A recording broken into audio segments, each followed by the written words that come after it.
That horrible noise right there. Alrighty. And welcome back to the Ramsey Dewey Podcast number 15 with our special guest, Antony. Antony, welcome to the podcast. How are you doing? Thank you, Ramsey. I'm happy to be here. All right. So, the question I'm sure all the movie buffs out there are wondering about is, who is this guy, right? So, Antony, you had a part in the film Ip Man 2, correct? Yes, I did. Yeah. Yeah, so for anybody who doesn't know, he played the referee, the big fight scene at the end. A very small part, maybe about, 4 or 5 minutes? Yeah, but anybody who's seen that movie recognizes, wait, that's the guy, right? Maybe. So I'm guessing you probably haven't been recognized out on the street like, hey, you're the guy, right? Well, it's tough. I do have to fight them off. But no. No one's recognized me. Maybe some of my students by chance see the film and then come in, Mr. Wood, were you in a movie? Can you explain? That's about it. Can you explain how you got that role? It's actually through a friend of mine who had been doing a lot of extra work in films here in Shanghai, and found out that they were shooting Ip Man 2, and said they needed people, and there was a casting, and I should go to the casting. So I just went to the casting and had to do a sort of an audition of sorts, which was pretty funny, actually. They had me doing tons of stuff. They wanted to see me boxing and kicking and jumping around. I killed myself for that audition. I thought, whoa, this is great. Maybe I'm going to be a bad guy. I'm going to get to be an evil foreigner and fight people in the movie. Yeah. But alas, all that work and had the referee, which was still cool. Yeah, you got to be right there with Donnie Yen and yeah. So if anybody doesn't know, Antony is an experienced martial artist. You do praying mantis kung fu, is that correct? I've been into martial arts my whole life, really. Well, since I was 9-10 years old. Started in old school taekwondo. Yeah. Did it for 9 years. And then on to praying mantis style kung fu. I picked up that when I was living in Germany. And after that, a little bit of boxing, a little bit of jiu-jitsu, and that's where I'm at now. Yeah, fantastic, man. Funny story about Ip Man 2. Here's how I found out about that whole movie franchise and who Ip Man was. So, a certain guy I used to work with, you probably know him. So we opened up a gym together in Shanghai way back in the day, like 10 years ago. And one day he comes into the gym and he says, hey, I got heard about this movie. And I said, yeah, what's the movie? And he said, I don't know. It doesn't sound like a real movie. It's called Ip Man 2. And neither of us had ever heard about Ip Man. We didn't know a whole lot about the history of Wing Chun or whatever. And neither of us had seen the original movie. And I said, yeah, you're right. That doesn't sound like a real movie. It sounds like something sketchy. And he said, yeah, they're looking for a guy to play like a boxer or something, and looking for some guys to play martial arts thugs or whatever. And so we're both deliberating over whether or not we should go and try out for this film, and we're like, nah, Ip Man sounds fake, man, doesn't sound legit. So we're just definitively, no, we're not going to do that. The next week, I went to a video store and I found a copy of Ip Man, the original, and I was like, wait, this is a Donnie Yen movie? It was pretty good. The first one was nice. Yeah, the first one was an incredible film. I was like, are you kidding me? So I buy the film, I take it home, I watched it, I'm like, this is an incredible piece of fight choreography. It's just a fantastic movie, highly entertaining, and I was just kind of kicking myself like, oh man, I could have been in one of those, but then, yeah, man. Actually, with Sifu Brian, right, my Wing Chun teacher, because he told me that he was actually supposed to play the boxer in that movie, but then he had, because he already made commitments to his engineering work, so he couldn't do it. Right. But that's how I met through you, because you used to teach at the same school, and we used to do the sparring nights, like Wing Chun versus praying mantis. Yeah. So that's But then, Sifu was always telling me that. He was always like, yeah, I could have been in that movie. Damn. Right. He really wanted to, Yeah. It's Ip Man, right? Wing Chun. It would have been a great movie with Brian in the role of the boxer as well, man. He He would have been a good boxer, I think. Yeah. Brian he's a Wing Chun guy, but He started off with Muay Thai, I think, or German Yeah. Jiu-Jitsu, and then he went to German Muay, Jiu-Jitsu, and then yeah. Muay Thai for like 15 Right. years, and then he transitioned from Muay Thai to Wing Chun, Right. which is something you don't really see much. Usually you see like Wing Chun or Tai Chi getting to Yeah. Muay Thai, but then so he actually made the yeah, but He he was was pretty different, big, like athletic guy. He was a so big guy. Yeah, he was looked the muscular. part. He was a He was big guy. strong. He definitely would look could have the part. played that role well if he buffed up just a little bit. Yeah. Yeah, that was a good experience in that movie, and gave me a lot of insight into how it works there, doing the fight choreography and the stunt doubles, things like that.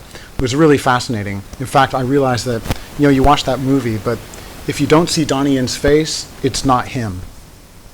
Yeah, it was a stunt. Yeah, It was a it's stunt. always double. a stunt double if you don't see his face. Okay, yeah. Yeah, it's incredible. Yeah, and the stunt doubles were very impressive. The stuntmen. Yeah, that very is impressive. interesting. Like, I had a discussion a while back with some people online about Bruce Lee's stunt double. We're getting a lot of feedback all of a sudden. Yeah. That's when I changed the microphone. Okay, I think it's good. better. Did that fix it? Yeah. That's probably. Okay, when in doubt, pick it up and put it down again. All right. It's your key, no touch, chi power. That's what did it. I think it was Chi. I think it was. Yeah. Just grounded it, maybe. But yeah, a lot of people don't know Bruce Lee had a stuntman. He did some work on, what's that movie? Enter the Dragon. Enter the Dragon, that's the one. Anytime Bruce Lee's character is doing like a flip or any gymnastic movement, that is the stuntman. For sure. And you'll notice there's no clear shot of the face right there. Right. Right. But yeah, when I had this discussion online, people got mad. Like, how dare you insinuate that Bruce Lee needed a stuntman? He could do anything. Sure. Having said that, though, Donnie Yen was very impressive because the fight choreography in the movie was pretty complex. But when he did it there while shooting, it was always flawless, and he never practiced. I never saw him go through any sequence of moves once, but he was always spot on. Yeah. Just He's just a spot natural on. talent. Just very spot much, on. Yeah, a natural mover. You could tell he had that kinetic feeling in his bones. He was He's a muscle really good. mimic. Like, he really is. Like, For sure. I was a big fan of Donnie Yen for ages before I saw Ip Man, and I'd never seen him do Wing Chun style choreography before. And when you see Ip Man, you're like, he's just adapted an entirely new set of movement. Now I come from a dance background. You do as well. Yeah. Right. I have a degree in modern dance. I danced in ballet, classical ballet. And that was one of the most difficult things I ever did in my life, trying to not just learn how to dance, but trying to learn how to assimilate different movement styles. And every body out there, every person has a very unique movement style, almost like as unique as a fingerprint. So a guy like Donnie Yen being able to essentially adapt the look of a whole style for a film within a matter of months or however long it is impressive. It is impressive. Yeah, they did have a Wing Chun coach there, working with him. Guy from Hong Kong. I forget his name. I think he was from which Wing Chun lineage. Well, I don't want to start getting into Wing Chun lineages, but he was from a recognized Wing Chun lineage, and he was his coach. If you do that, the people of the internet will get mad at you. Yeah. That's something I've learned. If you talk about Wing Chun and mention like the wrong name, they'll be like, "How dare you be so ignorant of my style and my lineage?" Yeah. Same with Aikido. I don't know what it is about Aikido and Wing Chun and a couple of others, but man, they get very, very zealous about their styles. Indeed. They take it very offensively. Yeah. So yeah. But yeah, I had a guy from Donnie Yen's stunt team come and train at my gym when I first started training at the JX Fight Club. A guy named Chris, and he did mostly like fight choreography and stunts, and he had a bunch of scars all over him from all the stunts he did in these movies. And he told me his objective. He said Donnie Yen was working on a film where they were doing like MMA style choreography, and so he was trying to learn more about MMA to help out with this film. I don't know. That was Flashpoint, right? That's the name of the Maybe, movie? Oh, maybe. okay, I remember that one. Is that the one where he does like the triangle choke and ankle locks and they're everything. fighting outside in Yeah. this like construction zone? Yeah, Cool. that one. Yeah. Yeah, I've seen that. Yeah, it's cool. Yeah. Yeah, so That was probably the movie he was working on. But yeah, Chris was an interesting guy, and he would just talk about like, man, Donnie Yen is so amazing. Donnie Yen's the best. Donnie Yen can just assimilate any fighting style and make it look perfect with minimal time. So that's a very, very interesting skill set. Yeah. How much of that did you actually get to see?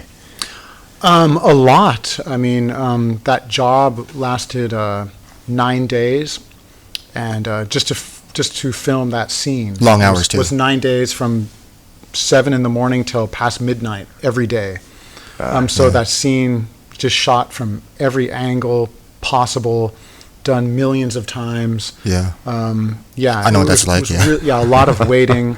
So I was pretty much in the ring there with Donnie Yen and the Canadian guy. He was a Canadian guy who played the boxer. He passed away though. He passed away. Yeah. Unfortunately, he passed away. I remember Yes, that. he was a really, really lovely guy, cool guy. We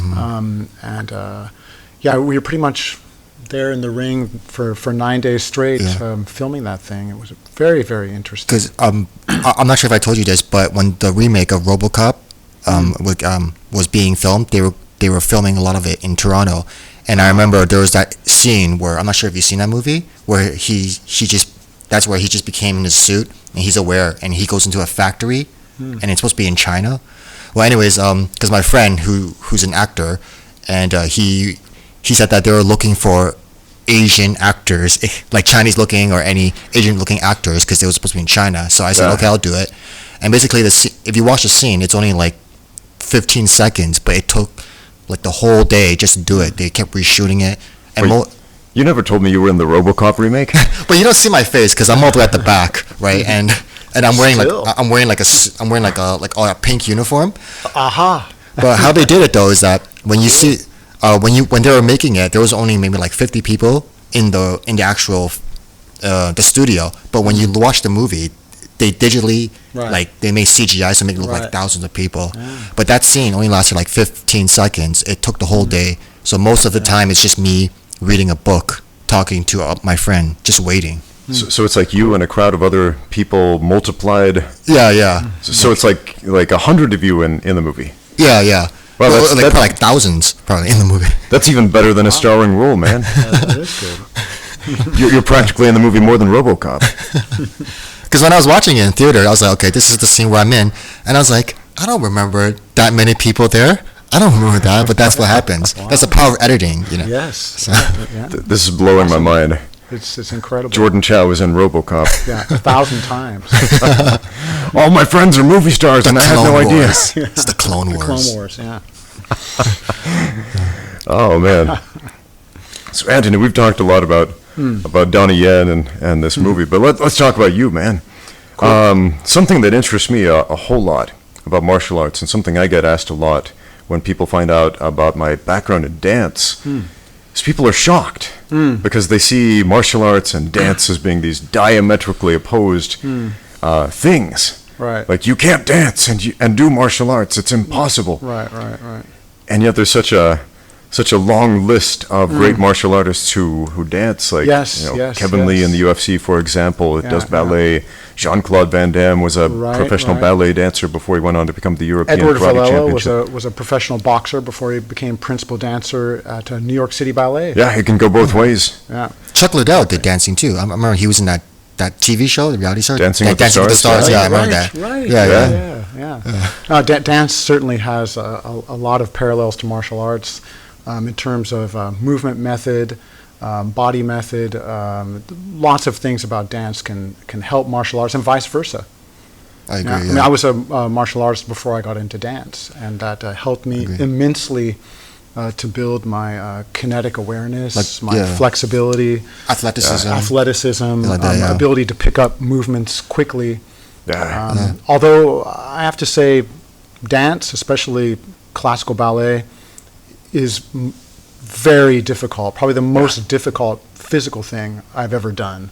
Yeah. Same. So it's just absolutely the same thing. Difficult. I used to be a break dancer when I was a teenager. Dude, I didn't know. I wasn't very well. I wasn't good at it. Jourdan Chow's hidden talents are coming out tonight. But I did that. No, I haven't done it in like 15 Was that like years. popping or? Kind of, yeah. I used to do like the that move called the abutito, where you go on one arm and then you split your legs in the air. Awesome. I used to be able to do that. Now I Cool. can't. Yeah. Wow.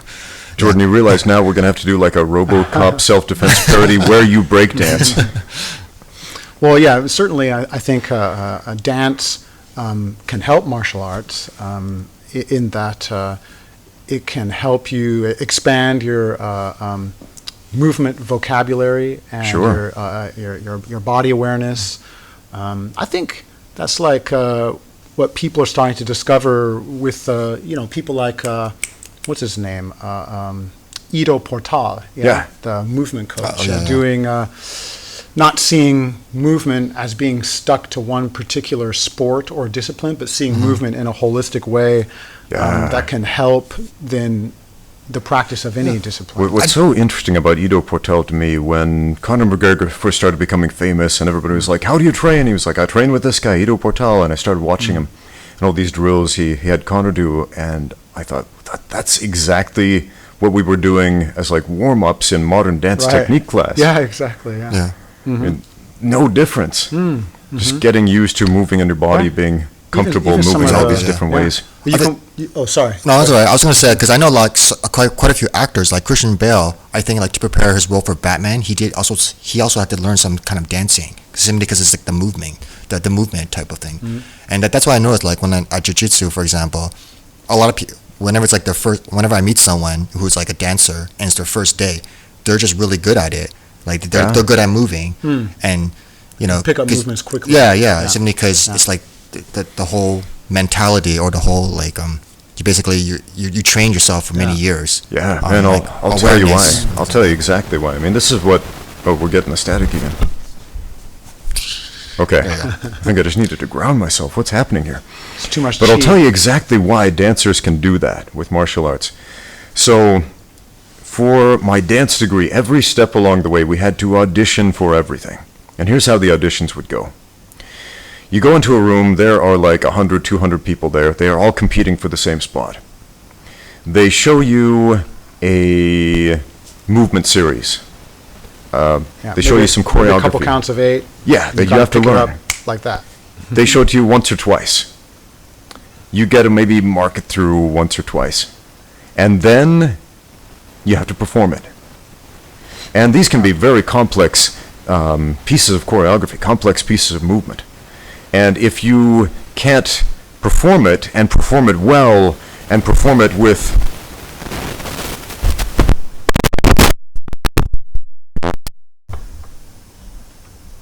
I think it's better now. There you go. Yeah, We got it. so much static on the podcast today. Equipment malfunctions or something. But if you can't perform it well, and also add your own soul to that movement, as opposed to just repeating it like a soulless robot, then it doesn't count, and Yeah. you don't get that Yeah. spot. You don't get the scholarship. You don't get into the program, Yeah. and man, that sucks. Yeah. And so you have to develop that talent. To learn under pressure, learn quick. Yeah. Yeah, for sure. Yeah. And so, like, going to a jiu-jitsu class and seeing, like, all right, this is how you do an armbar, throw your leg over there. Let me show you that 6 more times with 7 different people from 5 different angles. Any questions? 5 people ask questions. Yeah, that's a piece of cake after going through a dance program. Yeah, for sure.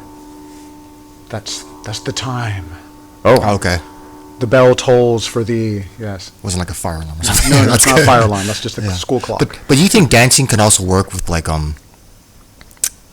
well, I know it works for grappling, but it can also work for like striking arts as Of well, course. right? Simply because Sure. like the Oh yeah, like for sure, yeah, for sure, okay. for sure. Yeah, rhythm of movement, feeling of timing, and all the attributes, flexibility, speed.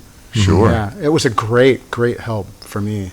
yeah. I also you find, can- yeah, no, I was gonna say like, because I find a lot of football players and like rugby players, they're just very good at grappling as well, simply because all the takedowns they do, all the movement, and then I'm just like, anything that makes you a better athlete makes you a better fighter. And Yeah, one thing yeah. a lot of people don't realize about dance is that dancers are athletes, sometimes exceptionally good ones. Yeah, yeah, So I think you can For sure. you can subdivide movement into a bunch of different ways, but in modern dance, it's often subdivided into 2 ways: resistant and indulgent. And those are 2 movement qualities you see in striking and grappling, respectively. You'll also see it in classical ballet versus contemporary dance or modern dance. Indulgent movement is essentially like sinking into the floor. It's letting go of your muscle tension and allowing yourself to relax.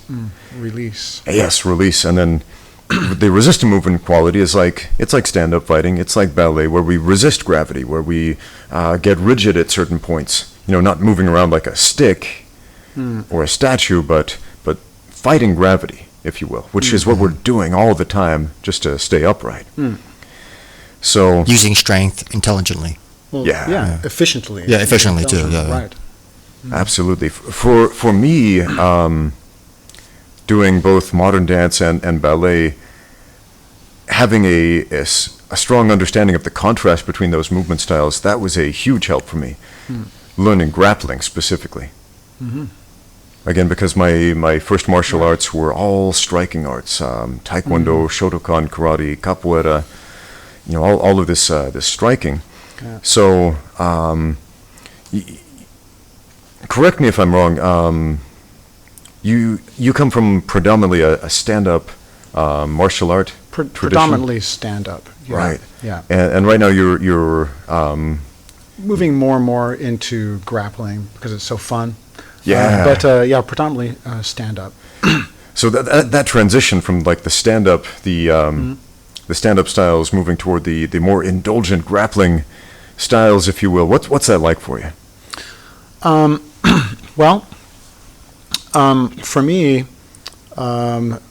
grappling, what I like about it, one thing that really attracts me to it, is the technical aspect, that the efficiency of movement, the position, the leverage is so important. So you have to not only use strength, but intelligent strength to get the job done, and that's extremely appealing. I think it's in terms of if it's more difficult than stand-up to make the transition. I don't know about that. It's just different. Yeah. I think with grappling is that you can go 100% and not get like really injured. That's a Whereas huge striking, benefit. Yeah. That's why people say, oh, that's why you don't do hard sparring. Right.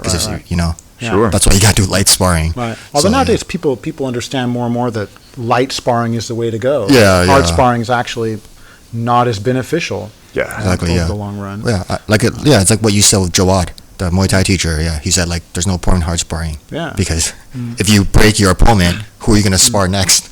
Like, Yeah. Who you can spar with? Yeah. Exactly. And if you've been punched in the face once with a full contact punch, you know what that is like. You don't need to experience that again and again and again on a daily basis. Yeah. Although that being said, it's generally in from my experience in jiu-jitsu classes, grappling classes, people will go pretty hard, just using the right strength while rolling. But you do get also people like you do in stand-up that are just think they're fighting for their lives and use every ounce of their strength to. I like it when people say. It does happen. I like it when people say, "Let's go 50%." Yeah. And then all of a sudden, it's like, those are the guys that are gonna. Yeah, it's a kumite. Yeah. Oh, man. What is a percent in grappling? That's something I don't understand. I mean, in sparring, I still don't like when people say, let's go 20% or 30%, because everyone has a very different idea of what that means. Exactly, yeah. Like, I am 100% certain I can knock people out with 10% power of a round kick to the head. And so if I'm sparring people, I'm not going to throw any percentage of power. I'm going to get close and then pull that strike. Unless it's a fight, then I'm going to do the opposite. But you should try to match your aggression with your opponent. That's what I like to do. So first, I like, okay, this person's going feel this it way. out. Yeah. Requires a certain amount of empathy. Yeah. I guess. Yeah, man, that is the key word right there, empathy for sparring. Yes. But I think that's why a lot of people like jiu-jitsu is for that reason, because Well, mainly because with striking. I mean, I do know a lot of people like striking as well because they don't like the idea of being so close to someone, especially for women. Because I spoke to a lot of women about this, and they always tell me like they don't like the idea that you're grabbing onto people or someone's grabbing onto you. They like the actual your distance, actually striking, right? But with grappling, So it makes you feel powerless. yeah. But with And you feel powerless for a very long time doing jiu-jitsu. Yeah. Because you're going True. to suck at it for a long Right, time. right. So a lot of humble pie. Yeah, and then always people always say things like even if you're a little person, you don't need strength to dominate someone. You need technique. But I always find that not true. I think you do need strength in a way. Absolutely. Technique is an intelligent and efficient application of strength and power. Right.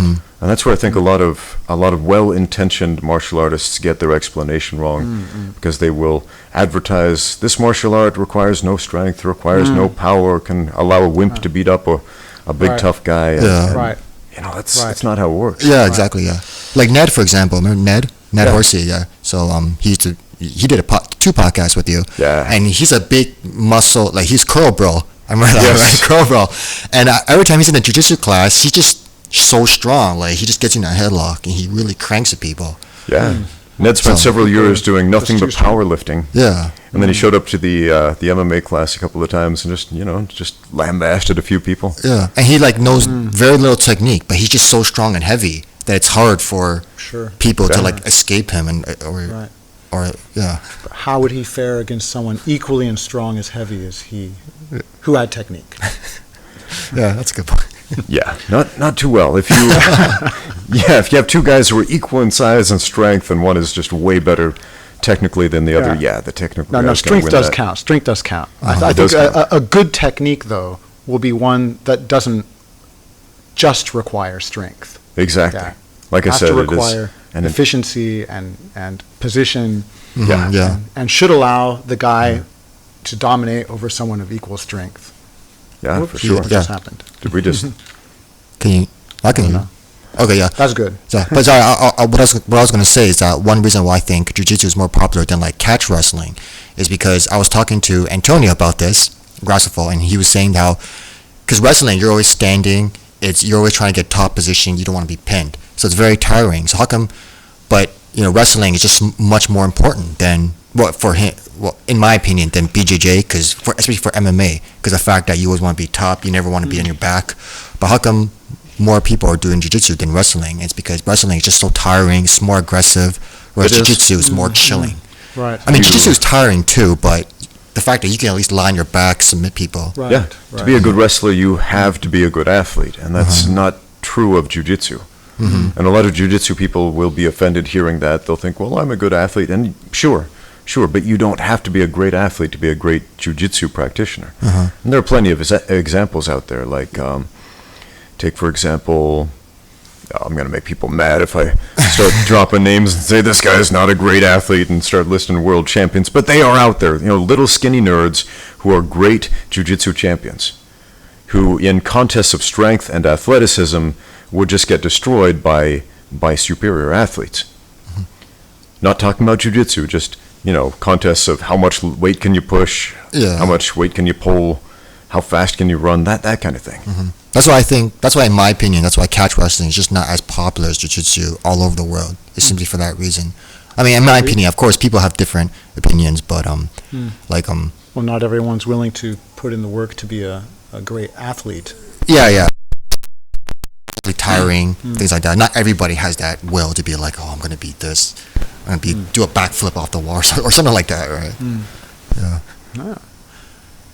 Yeah. Well, I guess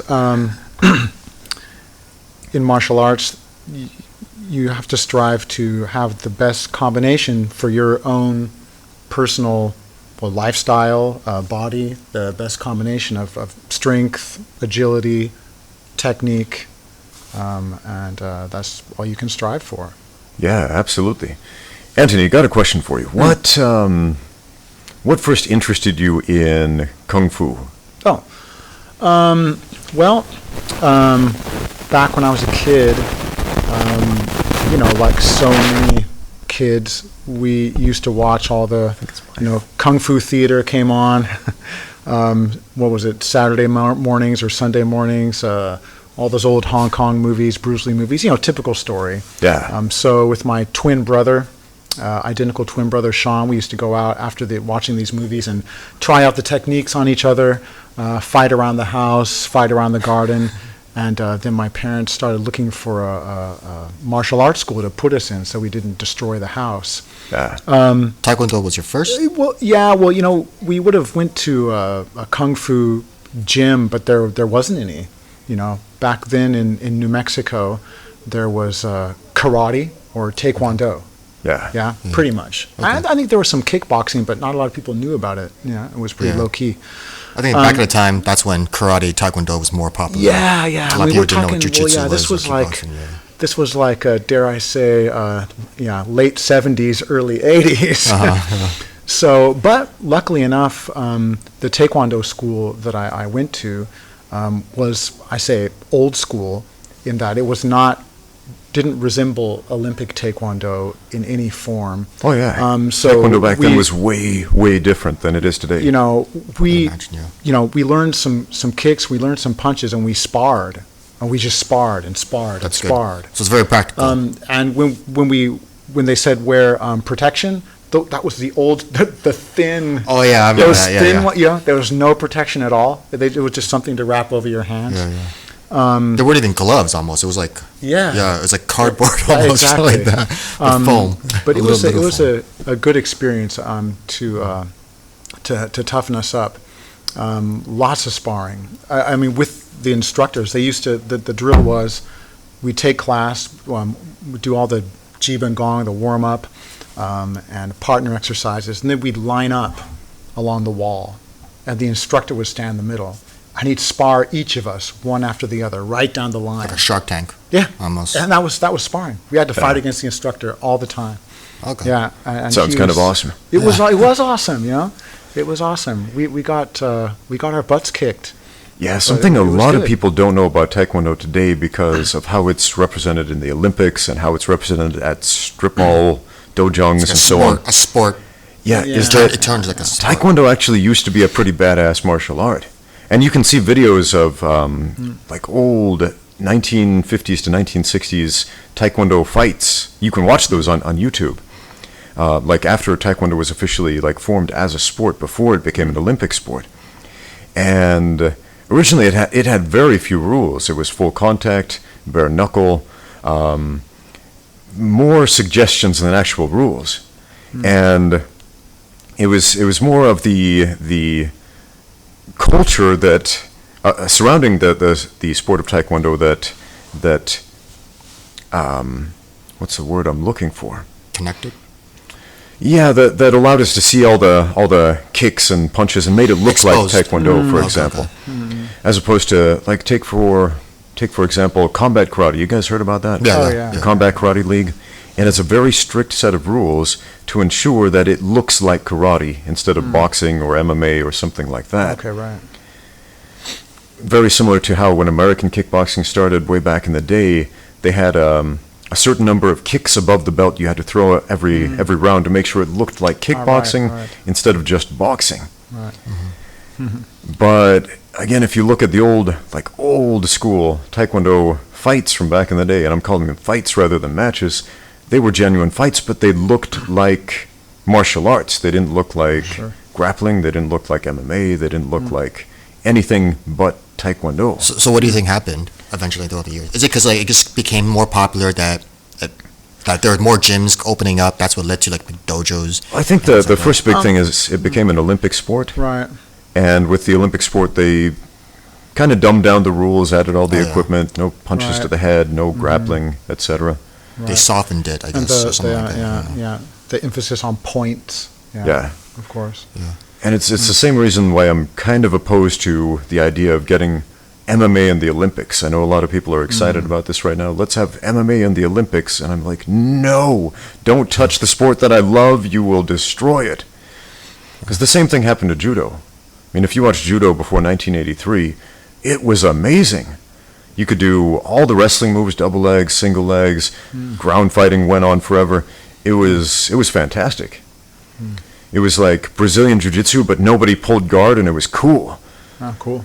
Yeah, and you watch it today, and it's kind of confusing. Like, wait, why did they stop?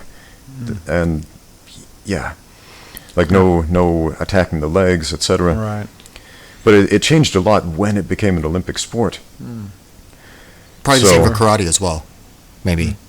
Yeah. Or a lot of martial art like that. I'm sure. Like, yeah. didn't karate just become an Olympic sport? Did it? I'm not sure if it just. Well, Or like did they have karate like before or something? Because I know the next Olympics in Tokyo. Is it? Maybe. Is it? Maybe. It I'm not might be familiar like with that. conditionally in the Olympics for that Yeah, specific yeah. event. I Yeah. have no idea. Yeah, I read Somebody some- correct us in Yeah, the I read- comments yeah, I if you're read watching this on YouTube. In any case, yeah, I was very happy with my old school taekwondo. It served me well. Yeah, served me well. Yeah. Yeah, And man. from there, I became a dancer. Yeah. And I danced for 15 years. And I trained on the side a little bit from dancing, but you know how it is as a dancer, you don't have the energy or the time to really train seriously. So after I quit dancing, I was living in Germany, and I was looking to get back into martial arts. So I found this kung fu gym, praying mantis style, 7-star praying mantis, and I was pretty impressed with the gym because not only did they have this cool kind of system that they taught, but they did a lot of sparring, which I was used to. A lot of sparring. They did sanda, and Yeah. they competed in sanda in Germany. So I joined up and started that. That is interesting that you mention that because I've had a bunch of people from all kinds of different traditional martial arts come to my gym. People with black belts, multiple Dan ranks, and so on, in whatever style. And some of them were fantastic, and some of them were like seemed like absolute beginners. And I think the big difference is whether or not they'd actually sparred before. Now, you've come to my gym, you've trained with us, you've sparred with us, and without skipping a beat, like this guy has some talent, man. He's got some talent. I don't know. He's like, no, he's very humble, I know. But yeah, Antony, I hope you don't mind me asking this, but would you mind telling the folks at home how old you are? I'm 53, so I was born 1966. Okay. Year of the horse. Yeah. I asked that because one of the most common questions I get from YouTube viewers is, am I too old to do martial arts? And I don't care how old you are, my answer to that is, no, you're never too old to be involved in martial arts in some way or another. For sure. Look at Antonio. I mean, isn't he like in his late 50s? And Yeah, and he had his MMA fight in Malaysia, I think. he's had 2 MMA fights this year alone. Wow. Yeah, And he won both He of them. won both of them. Yeah. Wow, respect. So yeah. Yeah. But yeah, Antony's he's in his 50s, coming into the gym, being competitive with these other guys, like literally half his age or younger. And, that surprises a lot of people because a lot of people have never met a physically fit person over the age of 30. Which is, it's shocking, I know, because, the peak levels of human strength are achievable between the ages of 35 and 50. A lot of people don't know that because we kind of give up in life culturally Right. way too soon. Yeah.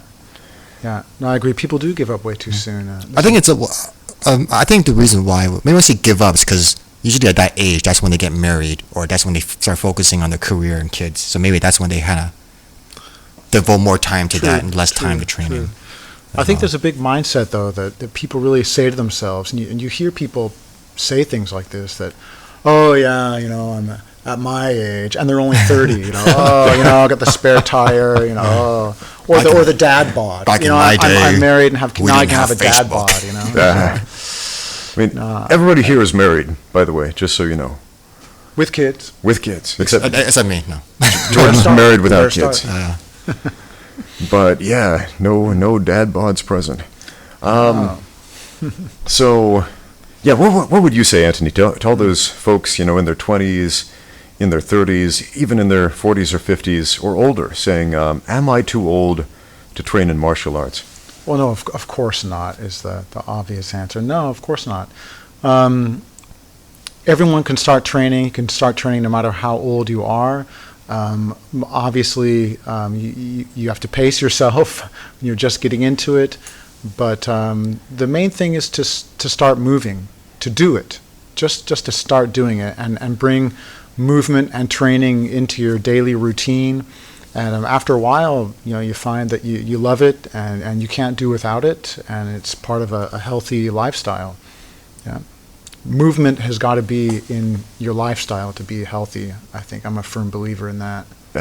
Amen to that, my friend. Did they say something like people who squat more or who have stronger legs are more likely to live longer or something actually, like that? I have heard that, yes. Yes. There's a correlation between physical power and longevity. Yeah. Yeah.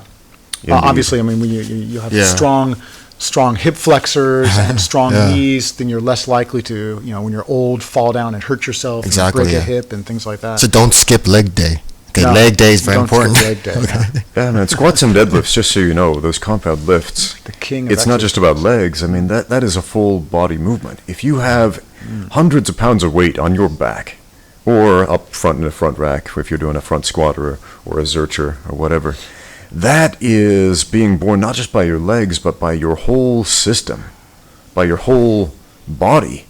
And that trains you to respond in the most dynamic way possible to stress.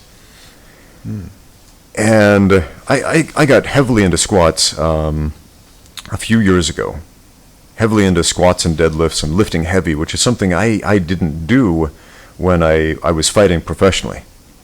I had no idea what kind of benefit that would bring, but man, that was game-changing. That was so game-changing. That brought my technique from, here to, so high up it won't even fit in the frame of the camera right there. Like I was saying before, technique is an efficient use of strength and power. So if you have a very little strength and power, I mean, there's only so much efficiency you can get out of use that. efficiently. I think deadlifts, bench, and squats are the three most important, for me at least. I would argue pull-ups are more important than bench press. Oh. Okay. I challenge you on that, Jourdan Chow. Got to be in there too, yeah. What do you think? Yeah, I Your- agree. your three top exercises. Pushing, pulling, yeah. You can't only push, you got to pull. Yeah. Definitely. Yeah. Man, I would say pulling is more important for striking and grappling than pushing, which surprises a lot of people because a punch looks like a push, but if you really understand the body mechanics, it is equally as much a pull, if not more. Right. I don't know why my microphone is spazzing out on us so much. Yeah. Maybe It's it's just all too the much chi. static. Me, It's yeah, all the me. chi. That too. Yeah. We've got two different mic stands for these guys and one for me, man. We're doing a product review of the equipment right here. Don't get this microphone stand, get those ones. Only on Taobao. $9.99. Yeah, so Jourdan Chow, man, I think a lot of the folks at home are probably going to be disappointed if you don't stab anyone with a knife today. I have a knife in the pencil holder over there. Yeah, I actually do have a Those rubber knife in Oh, okay. in my backpack over there, so I need to step it Maybe up we a can notch. show some, I need a chainsaw now or something like that. before we finish this podcast, don't worry, folks at home watching this on Someone's YouTube. going to get stabbed. Jourdan is going to stab somebody. So Yeah, old school Taekwondo, Yeah. over to Kung Fu, Kung Fu to Sanda, and then Sanda to boxing, mixed martial arts, Jiu-Jitsu. Which one has martial arts cool, journey. man. Which one do you think has helped you the most? Helped in what way? Or like with your martial arts skills, I guess. I see martial arts skills as being a holistic set from standing up and striking to grappling. So it all mixes together. I wouldn't say that one has helped more than another. Do you have a preference, like striking or grappling? Well, since I still really suck at grappling, actually I love it more. I love it. But I think striking is really fun. Yeah. I like striking. I like movement. I like moving. I like kicking. I like the distance play, and so I really enjoy striking. But I enjoy them, each for different reasons. Yeah, Yeah. yeah. When you're striking, you can enjoy that. Like I said, the movement, the challenge of getting the right distance and the right angle. When you're on the ground, there's other challenges to enjoy. Yeah. Yeah. And it's interesting you mentioned you enjoy the movement of striking, because it reminded me of, when I started grappling, I didn't move a whole lot. I was kind of stuck on my back for incredibly long intervals of time. And now it's very different. I find ways, I'm like, what do you mean no movement in grappling? Because, the more you do it, the more you're able to create movement and to find spaces and to create spaces. And there can be huge kinetic transfers of motion all over the place. But, yeah, when you start out, that brought back some memories. Being stuck on your back for long intervals of time. Yeah. Not being able to make the space, create space, and just suffocating there. Yeah. Yeah, I was teaching a kids class yesterday. I just recently started teaching kids classes after not doing so for over a decade. And there were these two students, a boy and a girl. They're about 6 years old, and they're grappling for position in a jiu-jitsu class. And the boy ends up getting the dominant position, and then the girl starts to cry. Oh. And she's not injured. She's just very upset that she lost. And so I told her, you know what, sometimes it's okay to cry, because that means you care. And I said that specifically because I remember when I was younger, everybody would always say, don't cry, don't cry. And it's something people still say all the time. One of the first phrases I learned in Chinese was, buku, don't cry, don't cry. Because you hear it all the time, repeated to children. But again, that means it's important to us. That means we care. And when we care about something, that means we're going to... You're passionate about it. Yes, we're passionate about it. And if we're passionate about it... It's okay to cry, just don't give up. We're going to get some results. So it's okay to be stuck on the bottom, guys, as long as you care. So that's the whole question. Like, how old were these kids? 6. 6, okay, yeah. Because I know there's a lot of debate going on between, like, especially in China, like, how old should you, well, like, what's the youngest a person should be in order to fight MMA? Because now in China, there's like competition, there's like children fighting. Right. There's just one video that went viral where a father was recording his daughter and his son in a hotel, and she was just beating the crap out of him. Yeah. And some people were like, oh, well, that's good training. But people are like, that's like abuse. Like, why would the father do that? Right. Yeah, I've got some mixed feelings about that myself. So I work for Kunlun Fight as a fight commentator. And I just got back from Chishui, China, where they had a 3-day tournament. And they've started having what they call the Kunlun Fight Future Champions Tournament, which is a children's tournament. Now, they wear shin guards and they wear extra big gloves and all that, and they fight for 2 2-minute rounds instead of 3 threes.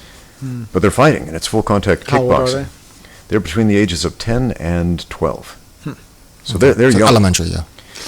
And so I'm watching this, commentating on these fights, and having some really mixed feelings, like, these kids are really, really good. They're really, really talented. Right. You can tell these kids have been pushed, and they put in a lot of work. To have them fight like that, Yeah. But at the same time, I'm thinking, if they keep doing this for the next 10 years, by the time they're 20, they're not going to be able to keep doing it. They'll be burnt out, or injured. Yeah. Whereas if they keep training without taking the hits to the head, by the time they're 20, they'll be amazing. Yeah. So, what do you think about kids competing in, like, striking sports? I think it's great if it's training and maybe light sparring, but I don't know if there's it's necessary to compete at that age or have full contact competitions or fight too often in a full contact way. I don't think it's necessary. No. Who is it really benefiting? The adults looking at it and saying that it's cool and that they're amazing? Yeah. Is it benefiting them in any way? Is it helping them be any tougher or helping their self-defense? Or I don't know. I don't think it is benefiting them in a way that makes it worth it. Yeah, it's a tough question. Yeah. Like the winner of this tournament ended up with like a big scholarship to go train at the Kunlun compound, which is amazing, by the way. It's essentially like a lifelong scholarship equivalent to like a major sports university. And so, you know, the parents and the kids are heavily invested into winning this tournament and getting that spot. And I remember watching these two girls fight, both amazing kickboxers. And the girl who lost the decision at the end, she goes over to her corner and she's just like crying, telling her parents, "I'm so sorry, I'm so sorry." It's a lot of I was pressure. like, man, that is breaking my heart to see. Right. Like, man, it's cool to see talented fighters go at it, but like little kids just broken emotionally because of it. Yeah. I don't like to see that. That's why I've always wondered, like, what do you think is more dangerous, having two kids fight hard or having two adults fight hard? And a lot of people think, well, adults because they're stronger, but at least adults are aware of that. They can at least they're old enough to like comprehend, I guess, accept the loss or to hold back. Whereas kids, because they're so young, they'll just go in, hit you. They don't care. In my opinion, at least, from what I've seen in like kids class and everything. It's a very different thing with jiu-jitsu, wrestling, all grappling styles, however, because there is no striking, there is no concussive force to the brain. Yeah. So, and especially with like kids jiu-jitsu, they don't even do submissions. It's position only up until a certain age. I don't know. My daughter was trying to do a frontal choke on a kid today in jiu-jitsu class until the instructor walked over and stopped her. She just didn't know. Like Jourdan said, she thought she was in a fight to the death there or something, and they were just rolling. So that was a natural reaction. Man, I learned yesterday. Well, I've known this for a long time. I'm a terrible kids teacher, and No, I don't specifically. believe it. No, seriously, I'm like the worst kids teacher ever because I get really excited about teaching technique, and I teach them way too much, way too soon. So I'm teaching them like a collar drag, which is a really simple technique, like a child can do it, and the kids got really excited, and this one girl's like collar dragging everybody, getting so excited, like, finally a technique I can do, and I can manhandle people with it, and ankle pick them and stuff. It's very tiring. Yeah, it's very tiring teaching kids in general, not just martial arts, but like even like of course, English or something like that. It's just But then behavior management. Yeah, is but then hard. that's where a lot of them, I guess, for gyms, that's where the money comes from because a lot of parents put their kids into it, like summer camps, martial arts summer camps, things like that. I think martial arts is extremely valuable for kids. I mean, I count myself so lucky that I started doing martial arts when I did. I think it like anything shouldn't be taken too extreme for a kid. I mean, maybe like a kid practicing piano. Okay, they can learn piano, but do they really need to practice 3 hours a day and get such and such a grade by the time they're such and such age? Those are a lot of Chinese kids are burnt out because when I was teaching, a lot of my students were like on the weekends, they don't have time to play. They just take math class and then piano and then extra English and then TOEFL lessons and things like that. So you're saying the Chinese tiger mom mentality is a load of garbage? Well, I wouldn't say. Wait, Jourdan, was your mama like that? No, she wasn't. Yeah, she's very westernized. I agree with part of the tiger mom mindset. I do. Yeah? Okay. The part I agree with is this whole idea of growth mindset, right? And growth mindset means you may not be good at something now, but you can practice it and you'll get good. It's that simple. Yeah. Mm-hmm. So I think a lot of moms, rightly so, refuse to believe that their kid is bad at something. They just need to practice. I think that's good. Yeah. The problem is that when it's taken to the extreme and the kid has no childhood, or they're forced to do a kumite at 12 years old. I mean, there's disadvantages to it. Yeah. So depending on what your view as a parent is like. Yeah, and there's also the problem of a parent trying to force something onto their child that may not necessarily be what they're talented at or even what they love to do. Like we talked a little bit about this before. I have a 7-year-old daughter, and throughout her life, ever since she was a baby, I've been trying to teach her martial arts. And, she's not terrible at it, but it's not what she loves. And this last summer, when she turned 7, my wife bought our daughter a skateboard for her birthday, and she just jumped on the thing, took to it like a fish to water, and she She can do jumps and go on the ramps and ride the rails and do some stunts and tricks, and she's amazing at it. And she has this natural talent. We took her to a skateboard camp, got her some lessons with a pro, and she's just really, really shining, and that's what she loves. And I would hate to be the one who took that away from her, trying to force something I loved instead to take all of her time away with. I know you've got a couple of kids. How do you feel about that? The same. I mean, I think everybody finds their passion naturally. Yeah. And I think it's rare that a parent can force their passion onto the kid and the kid also loves it. That would be great. But I think as parents, we have to introduce different things to our kids, let them try different things, and then they're passionate about what they're passionate about. They'll choose by themselves. That being said, Yeah.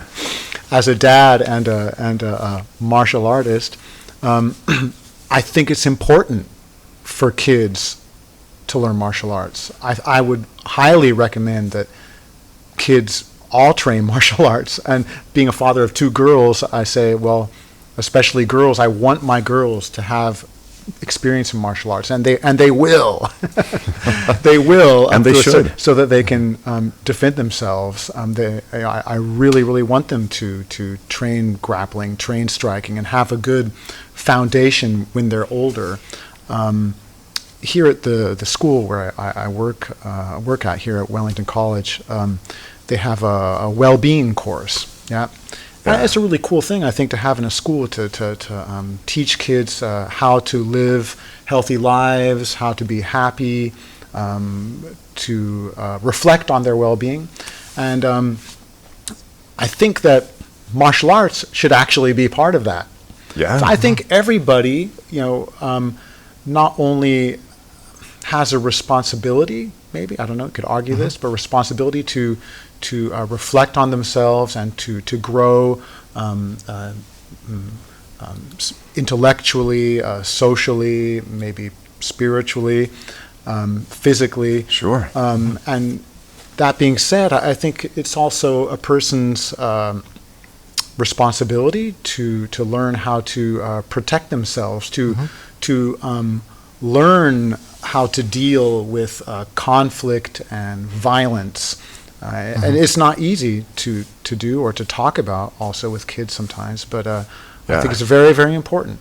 Absolutely. Man, I think my mom gave me some of the worst self-defense advice ever, and at the same time some of the best. Oh. So when I was a kid, I got bullied a lot, which is why I got into martial arts, but there were no martial arts schools around, no sources of information, no internet, nothing like that. And so when I came home and cried about the bullies, my mom would just say, just belt them one next time they do that. She's a British lady, very, very blunt. Belt them one, if you're not familiar with that terminology, means punch him in the face. And I was a wimp when I was a kid. I didn't know how to punch. I had no clue how to do that. My mom was so overconfident in my ability to just belt the bullies who were like twice my size. I'm sure if I even attempted that, they would have mopped the floor with me. But yeah, if your children were being bullied at school, how would you attempt to resolve that situation? Well, I'm no expert, but I know a lot of research has been done into bullying and the dynamics that create bullying. And I think it's not only an individual problem. When bullying happens, it happens in a context. The kid who's the bully, they come from a certain kind of family. There's certain issues. The place where it happens, how it happens, it has to be taken. Everything has to be taken into account, and the resolution is also going to be holistic. It can't just be learning a technique or learning how to fight back. There's got to be also something, a conversation that has to take place between the bully, the bully's parents. So it's a social resolution, really, because it's a social problem. When I was a teacher, because of course I used to teach kids and like kindergarten, elementary, middle school, and whenever there was like a problem like this, I always find it's always the parents that are most difficult. Because even when you have a bully with a parent, they'll try to justify. They'll say, "Oh well, that other kid shouldn't be wearing that shirt, so he deserves to get picked on," or something like that. Right. So I always find the most difficult part is talking to the parents about this, because not all parents will be like very like who say like, okay, like they'll punish their own kid. Right. Sometimes they're just very defensive for their child. Nobody wants to admit that their child is a bully. I actually think one of my children might be a bully at school. Uh-oh. Yeah, because I'm not 100% certain about this, but I wonder sometimes, because she can be very, very aggressive with some of the other kids. Yeah. But at the same time, among other kids, just very, very, like, hide in the shadows, lay low type of personality. Well, I think kids at school, they do need to learn how to say no, how to say stop. Even that can be really powerful against a bully. Bullies usually pick compliant people, The weaker who are ones. the weaker people who are not going to give them trouble. And if you learn how to stand your ground, say stop, say no, tell a teacher, feel good about that, then that's going to help. Yeah. There's probably some kid out there on the internet who got bullied thinking, that didn't work when I said no. They still beat me up and stole my shoes. But yeah, you are right. You have to take a stand at some point. I think also coming from rough schools back in the States, I think my junior high school, that was a rough place. Yeah, man. Junior high school was rough back in the States. Also, I think the nature of bullying has changed. Like back in my day, it was people would physically beat you up. Throw you in a trash can. Yeah, stick you in the trash can, stick your head in the toilet, stuff you in the locker. Duct tape you somewhere. Yeah, they would physically abuse you, basically. Yeah. And nowadays, I mean, it's a lot of, Online cyberbullying. Right, right. A lot of Digital psychological manipulation. keyboard warriors out there. Right. I'm sure there are people out there who still get beaten up, but it's not the only or the predominant form of bullying anymore. True, yeah. It's a complex world. It is. So you mentioned self-defense, and you may or may not be aware of this, but Jourdan and I are kind of notorious on the internet for doing these self-defense expose videos of questionable self-defense techniques online. Yeah. So... You mean like on the streets? Yes, on the streets. For the streets. Ah, okay. That There are kind of these- self-defense. Yeah, there's this mythical realm out there called the streets where apparently whatever you practice in the gym no longer applies. If you're the best fighter on planet Earth, you won't be on the streets. It's kind of like It's a different thing. It's Yeah. like Superman on Krypton versus Superman on Earth. Yeah. So he doesn't have his Totally. powers on his home planet, but on Earth, he's Superman. That's how the streets is for martial artists. That's how it works. Exactly. But seriously, though, self-defense in martial arts. Your thoughts on that? Well, I have had to defend myself exactly twice in my life. Yeah. And each time I used exactly what I've been training in the gym. Huh. How interesting. How interesting. Without even thinking. Okay. Yeah, and the same goes for my twin brother who did the same thing. So basically, you fought the way you trained. Exactly. The gym Exactly prepares you the for the way. streets. Exactly pretty much. the way. Yeah. Huh. And it was actually on a street. So. Yeah. On an actual street. Well, no, wow. one was in the grass. One was in the grass in a courtyard. Yeah. Okay. Yeah. Man, that's amazing. And it worked. Okay. This was old school Taekwondo. Old school Taekwondo. Go figure. Sweet. Yeah. I wonder sometimes, like, there are so many martial artists and self-defense instructors, and I wonder how many of them who preach this gospel of self-defense, if you will, have ever actually been in a violent altercation where they could claim self-defense. And I'm not talking about street fights, like two guys getting mad at each other, like calling each other names or getting drunk and pushing each other at a bar and then fighting. I mean, that's assault. That's not self-defense. That's a street fight. That's a different thing. I mean, an unprovoked attack when, somebody attacks you for whatever reason.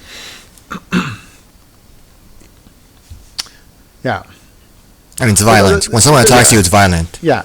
Yeah, It's not they're like it's, different things. I see think, a punch. Yeah. I think I think the whole self-defense aspect of martial arts is extremely interesting, and I think it's interesting to differentiate the different kinds of violence, unprovoked.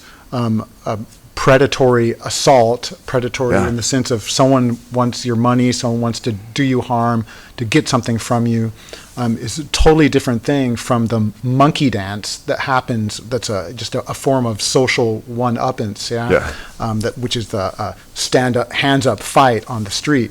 It's totally different things. I think it's really, really interesting to look at how different techniques go down in those different situations. Indeed. I mean, the term self-defense is a legal term, at least in the United States, and it's defined differently from state to state.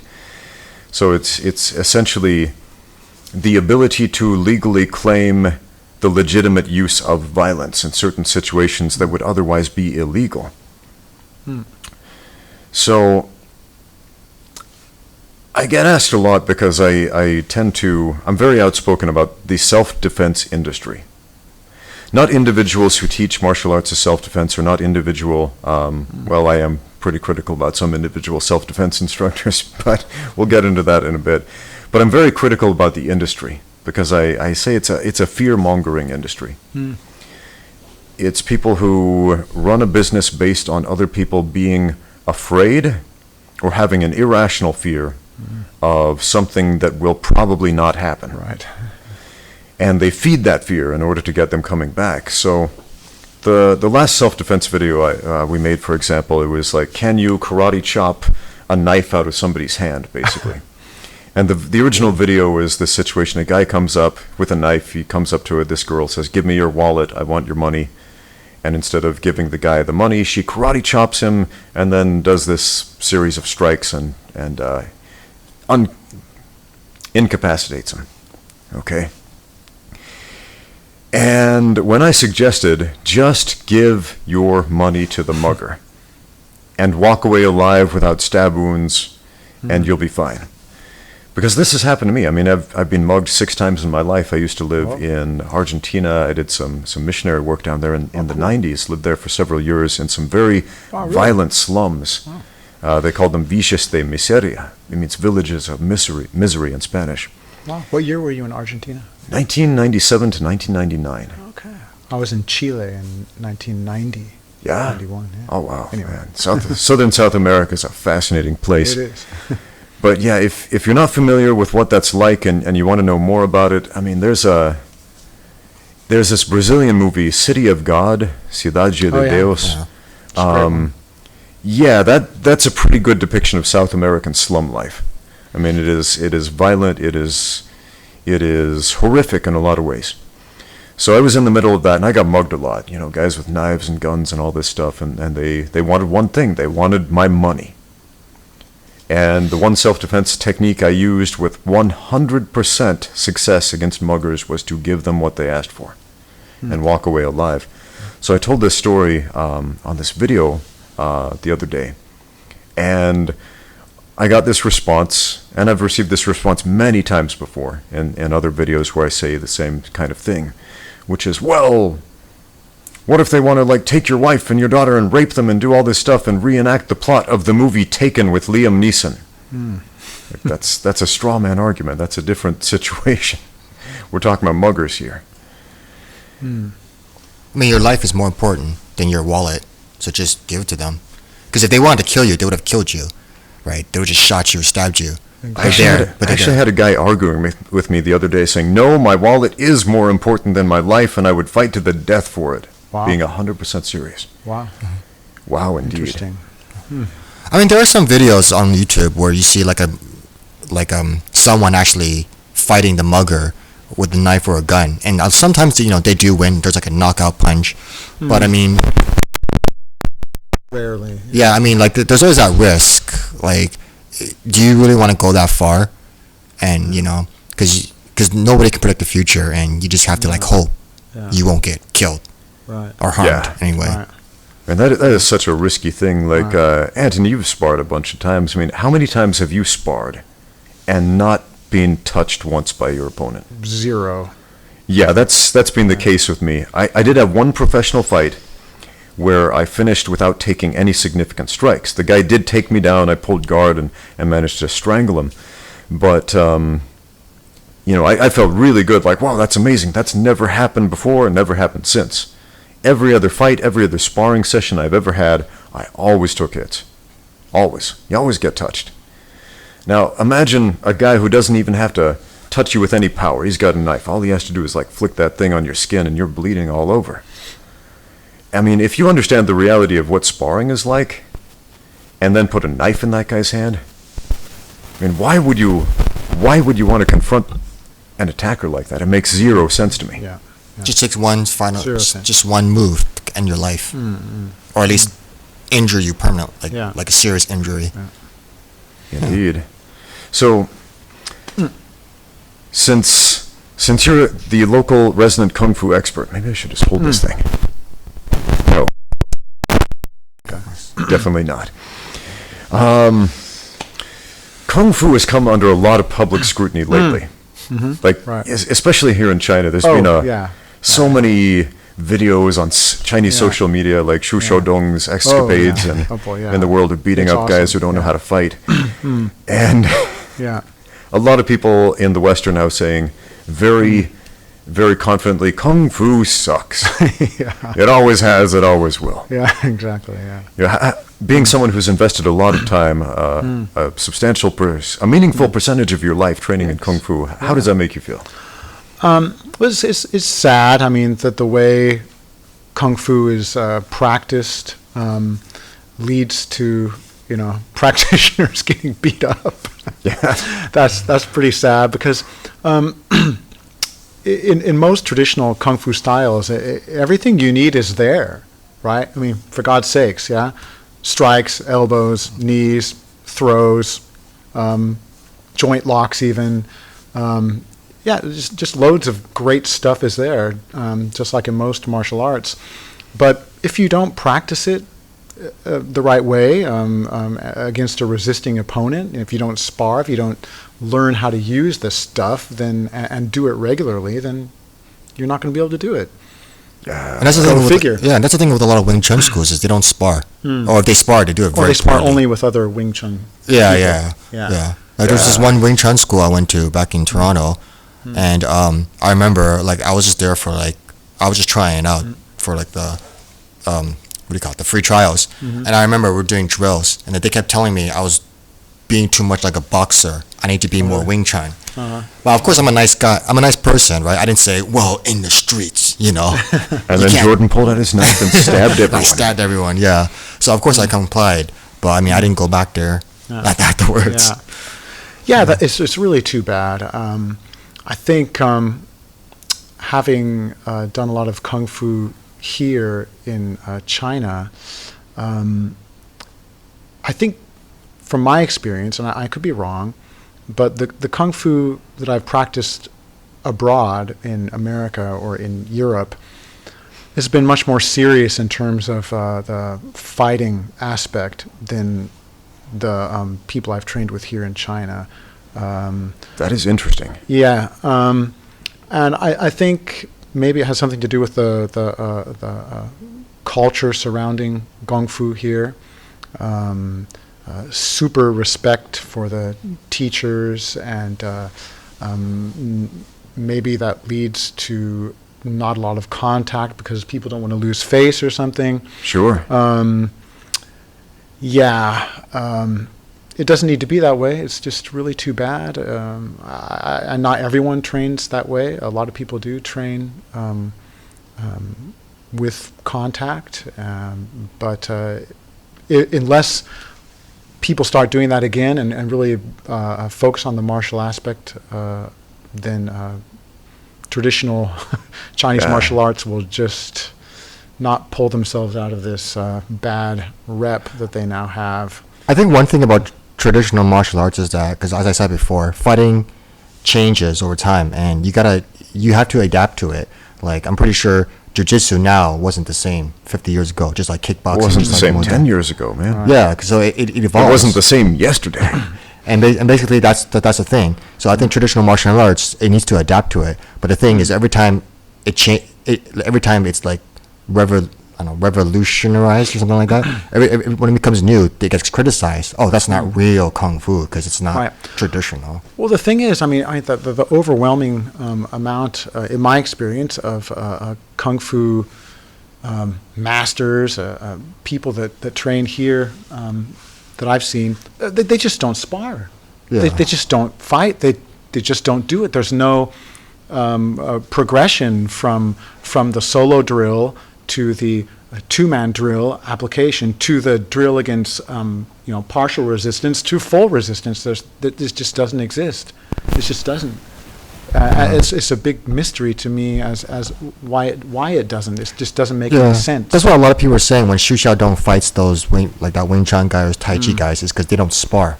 That's the thing. It was probably like their first time getting hit in the face. Well, if you read the commentaries, you can tell. You can tell. It's like this guy's never gotten punched before. Yeah, you can tell when they step inside the ring that they've never sparred before. Beautiful story. Yeah. Apropos Chinese martial arts and stepping inside the ring for the first time.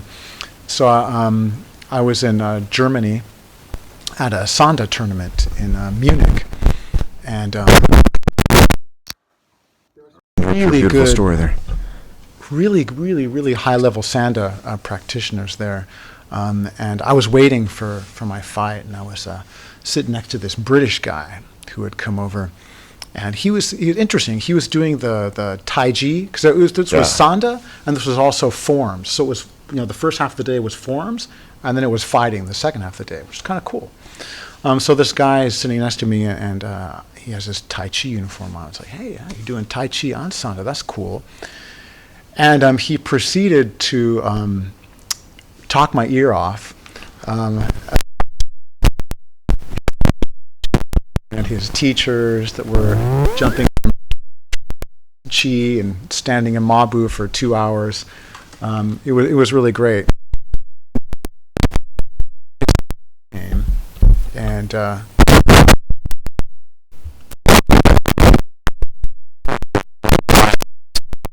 maybe every time you touch it, you move it. That's exactly what it is. Anyway, so after hearing about the exploits of this guy's masters and how powerful his chi was, he was really serious. His fight comes. He gets in the ring with, I think it was a member of a Swiss Sanda team. They were really good. These guys from Switzerland, really good. Steps into the ring there. You could just tell, just the way he walked into the ring, he was holding his hands. The guy had never been in an athletic altercation in his life. What happened? Well, the Swiss guy proceeded to, I think, three times in a row, came in, suplexed him, threw him on the mat 3 times in a row. Oh man! I was cringing, just like, dude, don't get up. He got up. He lasted for 3 rounds of that abuse, and then it was just incredible. It was the chi, man. Well, and then after I talked to him afterwards, and he had some excuse. It's just his meridians were crossed. His spleen number 4 was out of whack. Yeah. But that doesn't need to happen. That shouldn't happen. There's the techniques in traditional martial arts. I mean, come on. Jiu-jitsu is a traditional martial art. Karate is a traditional martial art. The techniques are there that work. If you practice them in a way to make them functional, they will be functional. Exactly. Yeah. I think Tai Chi is a beautiful martial art that, out of all the martial arts that exist today, has been dumbed down the most through I would agree. Through a loss of live training. And I think a big part is people just don't know how to spar safely. Like, I had no idea Tai Chi Chuan was a grappling art. Yeah, it's until over 70% grappling. Yeah. I tell this story a lot, and I'll give you a brief version, but I met this master of Tai Chi Chuan. He was 80 years old, this guy up in Jiangsu province. And I trained with him, and the first thing he wanted to do, he showed me a form. I sucked at the form. He laughed, and so he wanted to spar. And again, he's an 80-year-old man, significantly lighter, and I try to like grab him or whatever, and he like arm drags me and throws me and sweeps my leg out from under me and hip tosses me and joint locks me and does all this stuff. I'm like, this is grappling. Yeah.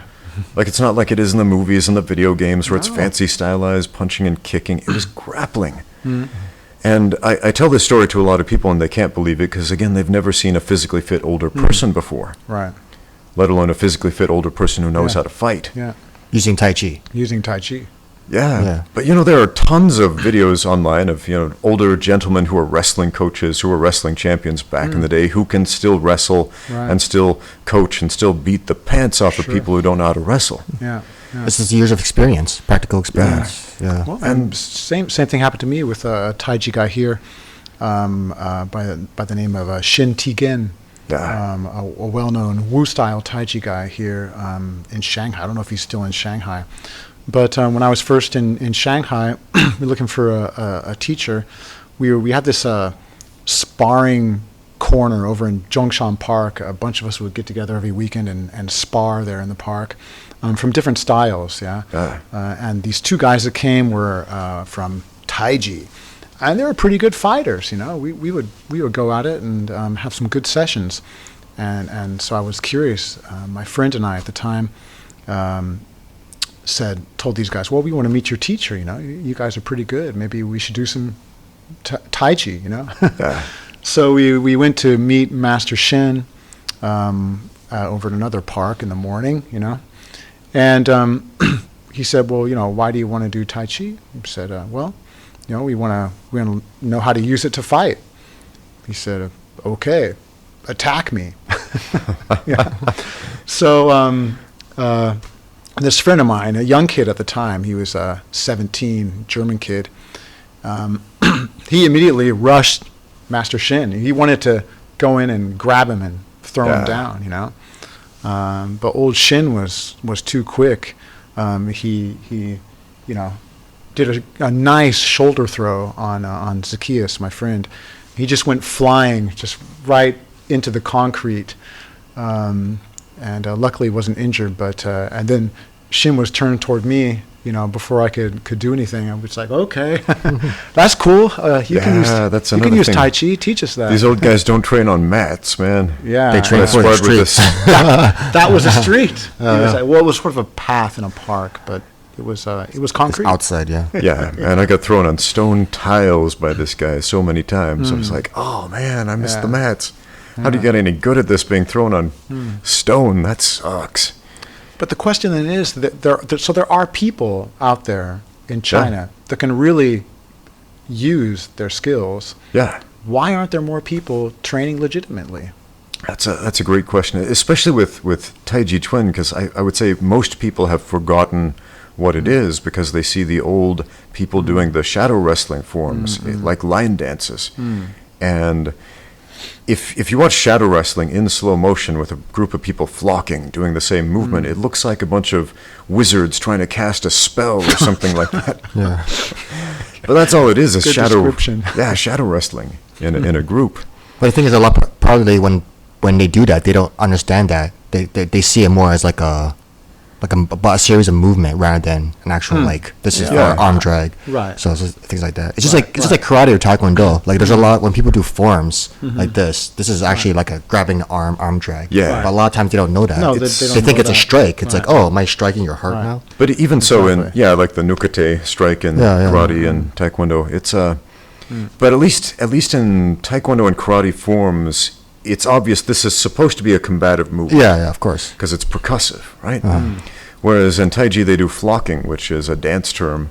Like in modern dance, when you are teaching choreography, you can do it very slowly with a group of people behind you doing the same movements, and so everybody can follow along without knowing the choreography first.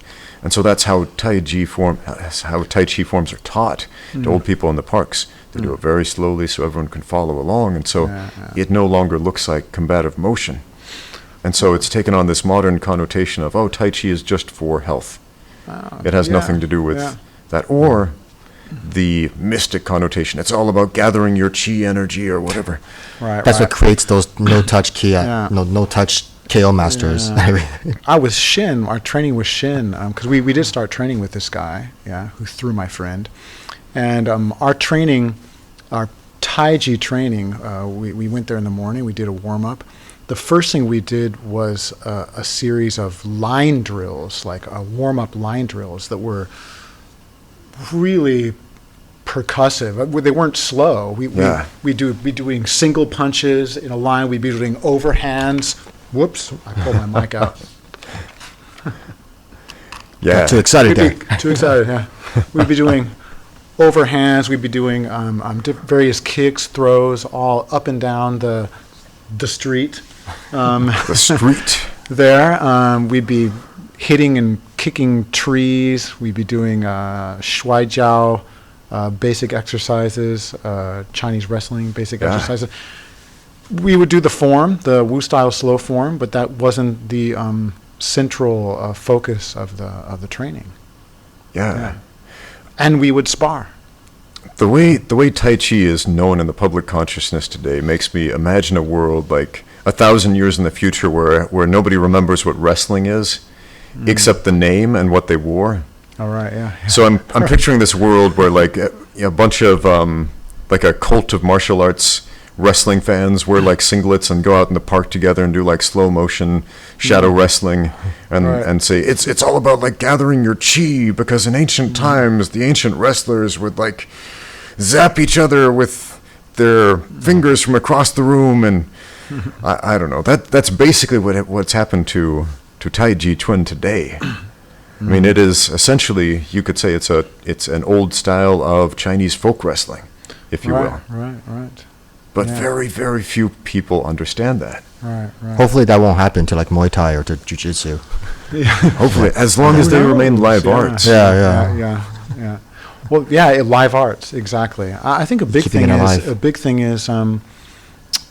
is the sport aspect. I know before we said that maybe, something that has maybe ruined old school Taekwondo was making an Olympic sport, but I think having a competitive venue does help keep sports live. Having tournaments, having competition, that's keep it true. I also think that one reason why that happened is because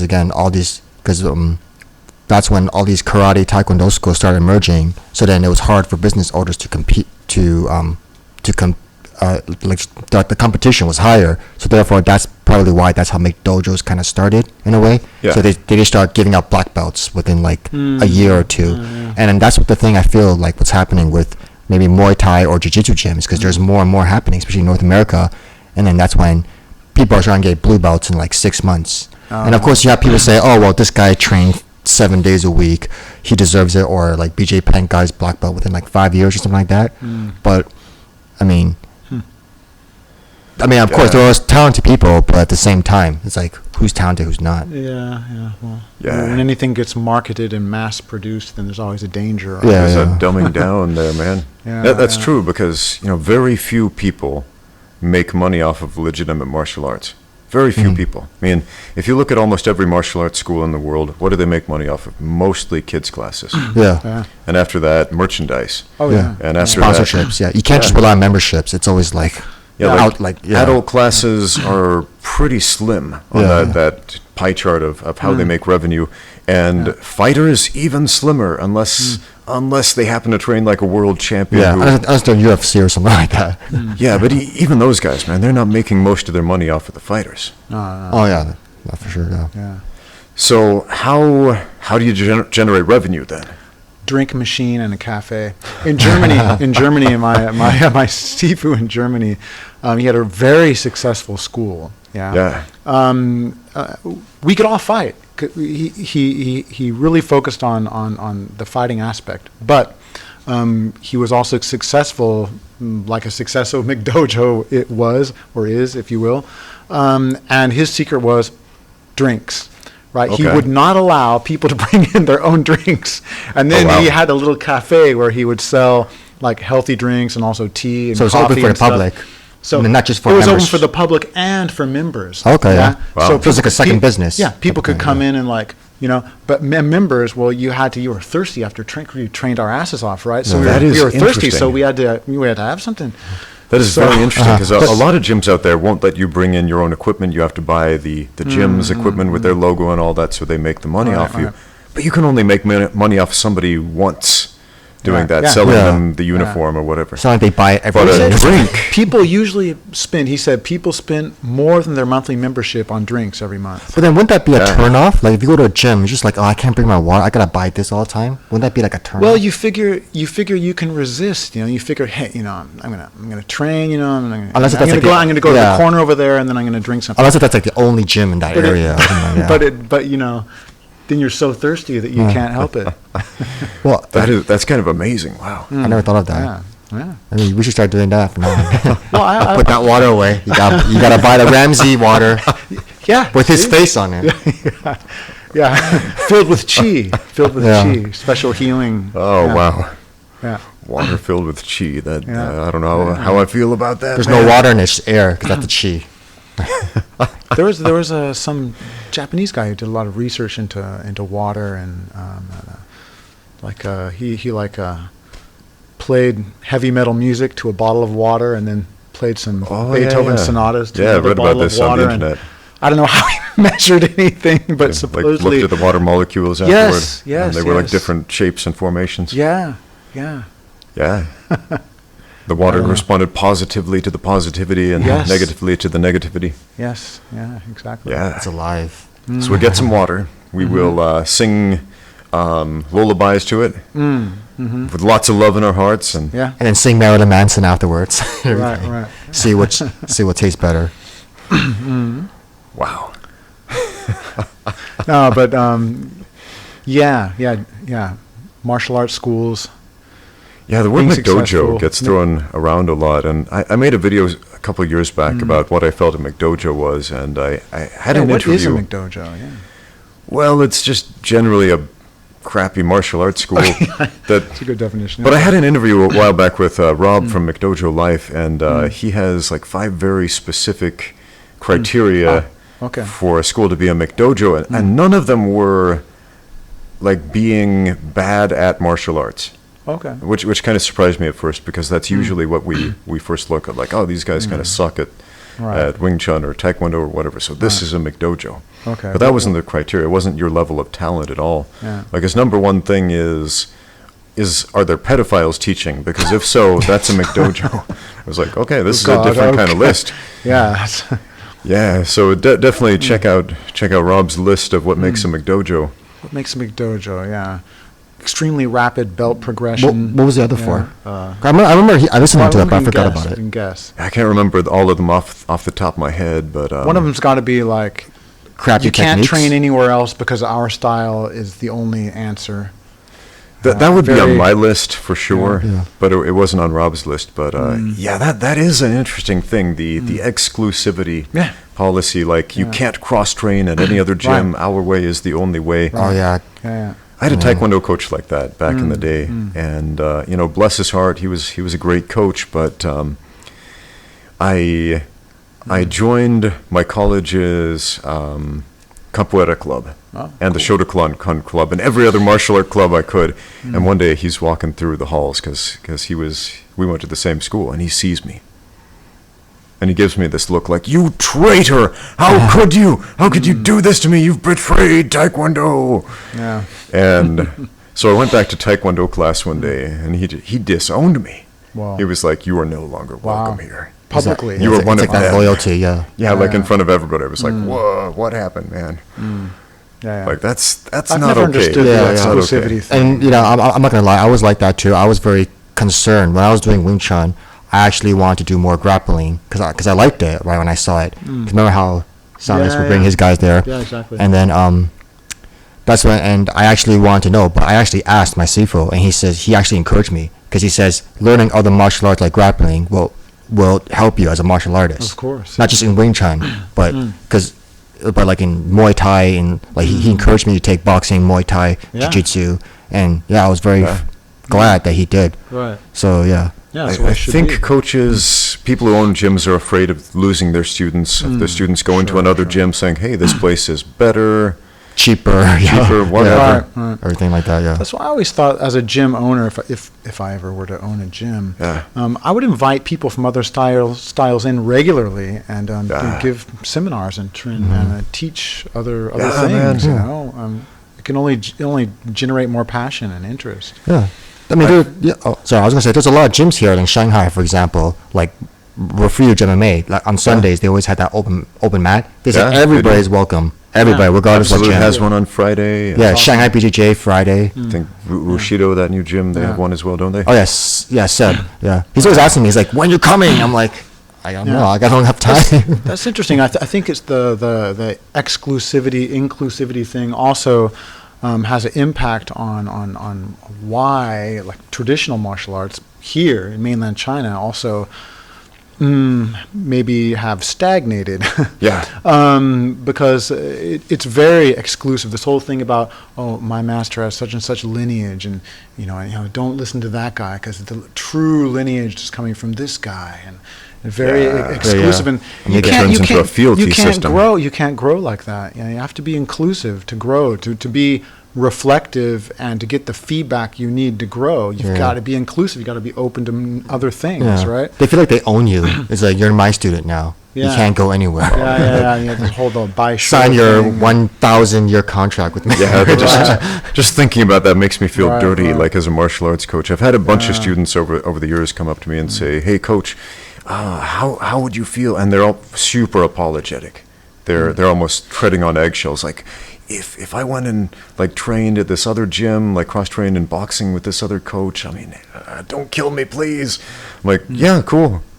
I know that guy. He's awesome. Go do it. It'll make you better. And they're shocked. A lot of them are shocked. Like, you're not afraid I'm going to run away and never come back?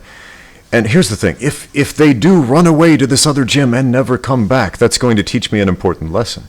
That's going to teach me I need to improve. I need to learn something from that guy over there. I need to make my gym as good as his or better. I need to make my teaching style better. Because was I one of that student? and that little boy was you. Because that's how I started. I started with you, and then I went to Shanghai BJJ, of course, because I know your jiu-jitsu classes were always in the afternoon, but I could never attend, and I wanted to improve my ground game, so that's when I ended up going to Shanghai BJJ. And of course, I go back and forth, right? Because I mean, like, it's not about, like, I prefer this gym over your gym or vice versa. It's just because I like both places. I go what's more convenient for me, like whatever day, what time it is, the location I consider.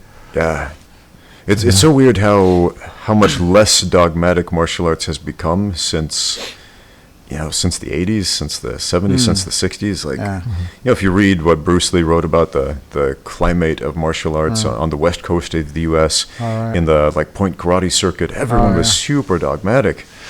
That did lead to some fun times and great stories, though. Like, it was a little bit that way at my old Taekwondo gym.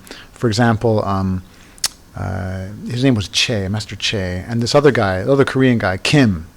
Kim's Taekwondo. He opened a dojo, like, too close to Master Che's dojo. So there was a big feud, and I remember him taking a select group of us higher belts. At that time I was a red belt or something, and he said, after class, you guys come with me.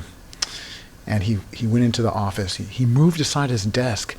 There's this trap door, and he opened up this trap door. Wow. And we walked down to this secret office. He's been behind his desk there, and he's like, "We must destroy Kim's student at the next tournament." It was just really awesome. It was so awesome. That was like after the Karate Kid movies. I was like, this is so great. So yes, master, yes, we will. And that night, someone threw a brick through the window of our dojo, and it was like war. It's like an episode of Cobra Kai almost. It was like war, And then I remember, the next tournament we were just we were out for blood there.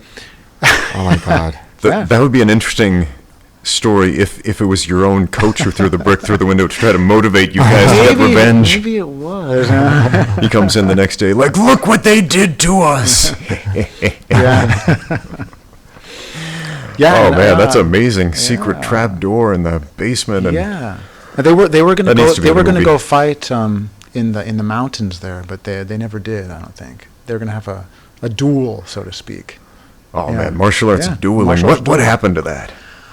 It fizzled out. It was meant to go down, and then the tournament happened, and the steam just. And the internet happened. Man, I got to tell you Well, no, about this was still way before the internet. Yeah. Yeah. But- Well, now I would say martial arts duels have fizzled out in a big way because of the internet. And here's why. And it has everything to do with the one and only time in the history of the internet that anyone has ever beaten the trolls. And that was me, and I'll tell you how. So, years and years ago when YouTube was brand new, and the YouTube comment section was brand new, and YouTube internet trolls were brand new, there was this troll by the name of White Eagle 00001 who started trolling my YouTube channel. And every time I posted a video, he would write the most horrendous comments and about how he was so much better at fighting than everyone on planet Earth, how he had a black belt in like 16 different martial arts, and he was a Navy SEAL, Special Forces, whatever. Jedi Master and everything. Yes. And how he was an undefeated champion of secret underground death fights. Wow. Yes. Awesome. And so he challenged me to a secret underground death fight. Wow. And I said, okay, but since you challenged me, I choose the time and I choose the location. So I chose my gym that I had at the back of my home at that time, and a very specific day, knowing full well he wouldn't show up. This guy didn't live anywhere close to me. But I decided I'm going to make a video. I'm going to get one of my students to act the part of the internet troll. So I had my friend Zach, who, you know, bless his heart, and I don't mean this to be offensive because Zach is awesome, but Zach kind of has the look of a skinny little nerd. At least he did back then, before he started training more seriously. And so, Zach, I'm so sorry for saying that, but, you know, he... I feel bad saying that now, but we had Zach play the part of this wimpy little guy, basically. And he comes in this whiny voice, he's like, I'm White Eagle from the internet or whatever. And I'm like, whoa, you actually showed up. And we get into this like fake fight, and I like kick him in the leg one time, and he falls on the floor. He's like, my leg. And he like crawls off screaming like, I'm a Navy SEAL, I'll destroy you next time. And so I post this video. And a bunch of people on the internet, they laugh, understanding this is obviously a joke, but White Eagle, he doesn't get it. He's not laughing. He's not laughing. He's taking this seriously. And he writes in all caps, guys, that's not me. Don't believe him. He's a liar.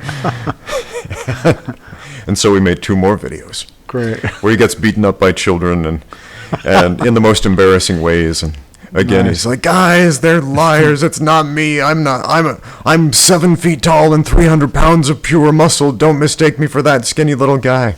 That's great. And then, what was even greater, White Eagle had finally had enough, and so he deleted his account from YouTube. So, Nice. the one and only The troll time, was defeated. the one and only time in the history of the internet, the trolls were defeated. That's an amazing story. That's impressive. I wonder what happened to him. Oh man, I wonder about White Eagle quite often. I sometimes He's think training somewhere. he may have getting changed ready. his screen name and is still commenting on my videos, but Probably got a facial reconstruction surgery too and everything. Yeah. maybe. Navy man. SEAL, huh? Yeah. Navy SEAL. Navy SEAL. That's the thing about like comments, like when you have people online, they always think like they're experts. Oh yeah, you know, that guy's got a knife. Can't you just kick him there, punch him, eye gouge him? That should work. It's the Dunning-Kruger effect. The less you know, the more you think you know. The more you know, the more you realize You don't know. Exactly, yeah. Yeah, exactly. And it doesn't have to just involve martial arts. It could be anything, like business, for example. If you're not a business one, but you think you know a lot about how to like start a business, marketing, it's kind of like, no, that's not a good idea. Yeah. Right. So it goes for all kinds of things. And that's exactly why we have cases like all those guys fighting Shu Xiaodong who've never sparred before in their lives. It's because they've never sparred that they don't understand the seriousness of the situation. Yeah. And sorry, go on. Yeah, and they don't understand that they don't know how to fight. Yeah. Yeah. And Xu Xiaodong, he's just like a street brawler. A lot of Yeah, times he's just Yeah. punching. It's not like he's doing He doesn't need to use anything. flying other than knee street kick, brawl flying knee technique. kick, Superman punch. Yeah. Yeah, no, because no. he fights a lot. Yeah, That's no why he's so good. disrespect to Shu Xiaodong, but as far as like there are levels of professional fighters, and he's far from the top level of a professional fighter, and even so, he's annihilating these guys. Yeah, because he just has a lot of experience So fighting. sad. Yeah. Like he's a good street brawler. Yeah. Yeah. He should fight Kimbo Slice if Kimbo was still alive.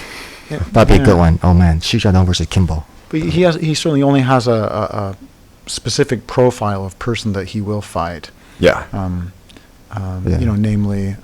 He's not going to pick a fight with people that he Who can actually knows, fight. with legitimate Yeah. fighters. I mean, that's his whole shtick, is I'm going to fight guys who are pretenders. But did you hear what I happened mean, to him? I'm glad he's exposing the pretenders. That's great. But apparently, I'm not sure if you heard what happened to him. Like a couple months ago, Oh, yeah. apparently his social credit Right, got right, really right. like it just went Exactly, downhill. Yeah. Right. Yeah. That's too bad. Yeah, I always find that social credits like that episode from Black Mirror. I don't know if you watched that TV Social show. Yeah, I credit. saw that's that one. That's really Yeah. bizarre. Yeah. So what's the deal with the Chinese social credit score system for anyone out there watching this outside of China who may be wondering about that? It sounds kind of Orwellian to me. It is super Orwellian.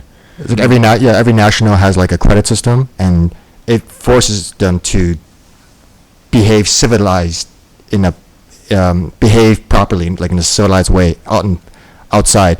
And if they do something wrong, like if they use trees as washroom, or they jaywalk, or they don't give up their seat for a handicapped person, the score will just decrease. And what happens if your social credit is low? And then there's a lot of limitations they can't do, such as like they can't buy property, they can't buy like train tickets. So Interesting. so it really like punishes them. Wow. Wow, that is like that episode of Black Mirror. Your social credit score is too low. Back of the line. But I've been speaking to a lot of Chinese people about this, and they actually think it's a good idea, because Really? they actually support it, because they're saying they're hoping it would make China a better place. Because that means someone's got to be watching you to make sure. That Yeah. So Big Brother's watching you, because in China you got all this CCTV. I'm not sure if it's gonna be a blacklist. I'm not sure if this podcast is gonna be blacklisted by the government. But It's like a slippery slope. Yeah, you got all these Slippery CCTVs slope. watching you everywhere. You're not going to be able to take train rides anymore, Jourdan Chow. Yeah. We fully support the. Yeah. Yep, China is such a great country. Yeah. There's lots of fascinating things here.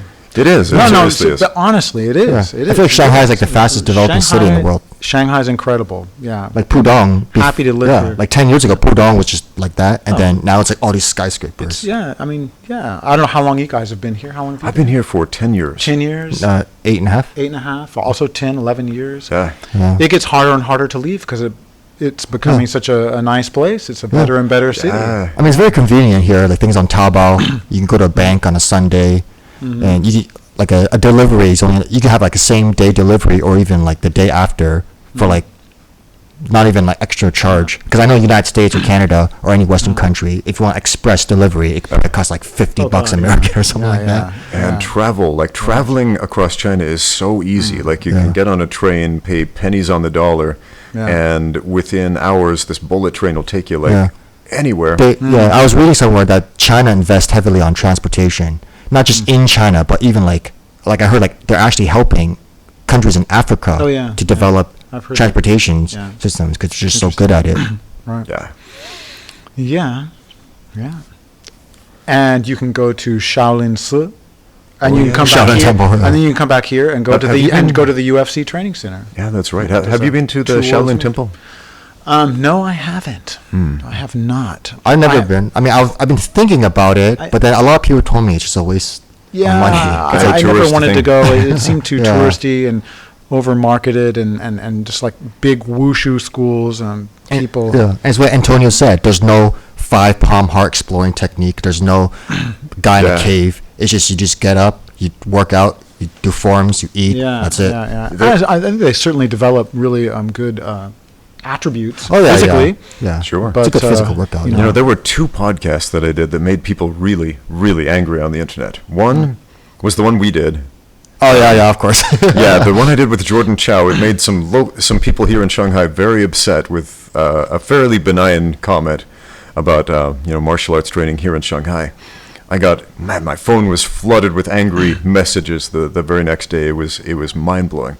But the other one was the one with Dr. Antonio Gracefo, who lived and trained at the Shaolin Temple several times, and and trained with the monks, and I asked him point blank, how would one of those Shaolin monks do in an MMA fight? And he said they would get killed instantly because that's not what they train for. And people don't like hearing that. It was like telling children that Santa Claus isn't real because they have all these preconceived notions about how Kung Fu is in China, about the Shaolin monks are magical, Qi is whatever. But people don't like to have the bubble popped, that rug pulled out from under them. They hate it. They absolutely hate it. Now, for me coming to China and seeing like the actual state of how Kung Fu is in China today was really mind-boggling to me.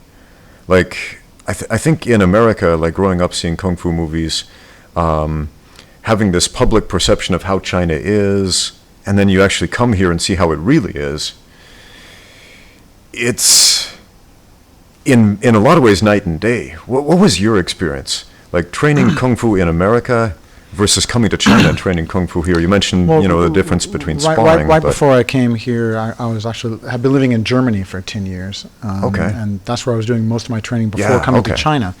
Doing sanda, lots of sparring, lots of hard contact.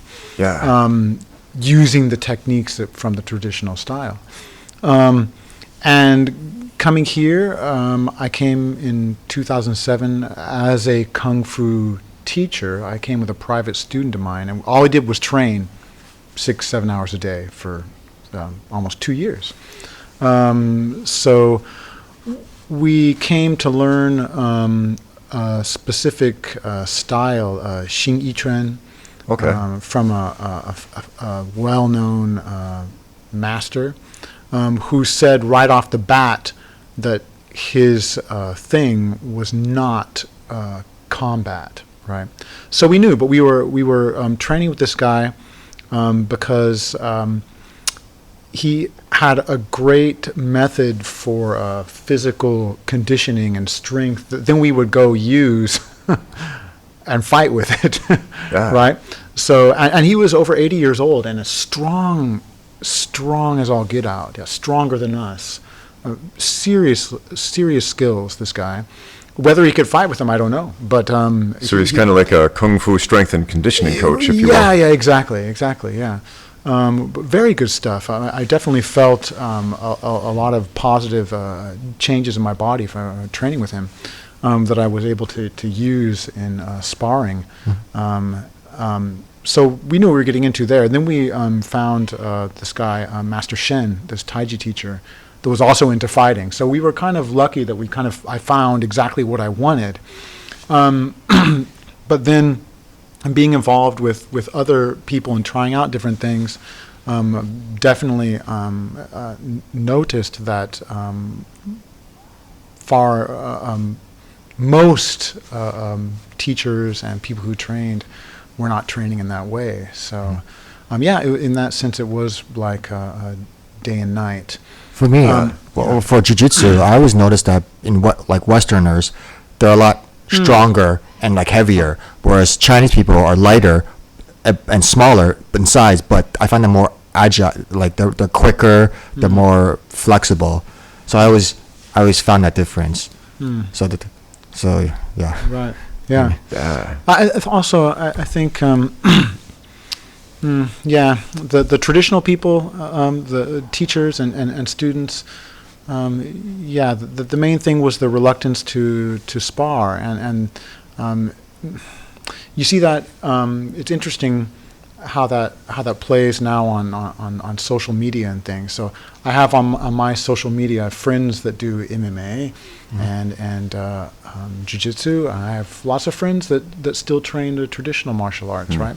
Okay, so people love to post moments on their WeChat and stuff, right? Yeah. So you got the guys training mixed martial arts and jiu-jitsu, and their WeChat posts are like of people rolling and hitting pads, hitting stuff and rolling and who are involved in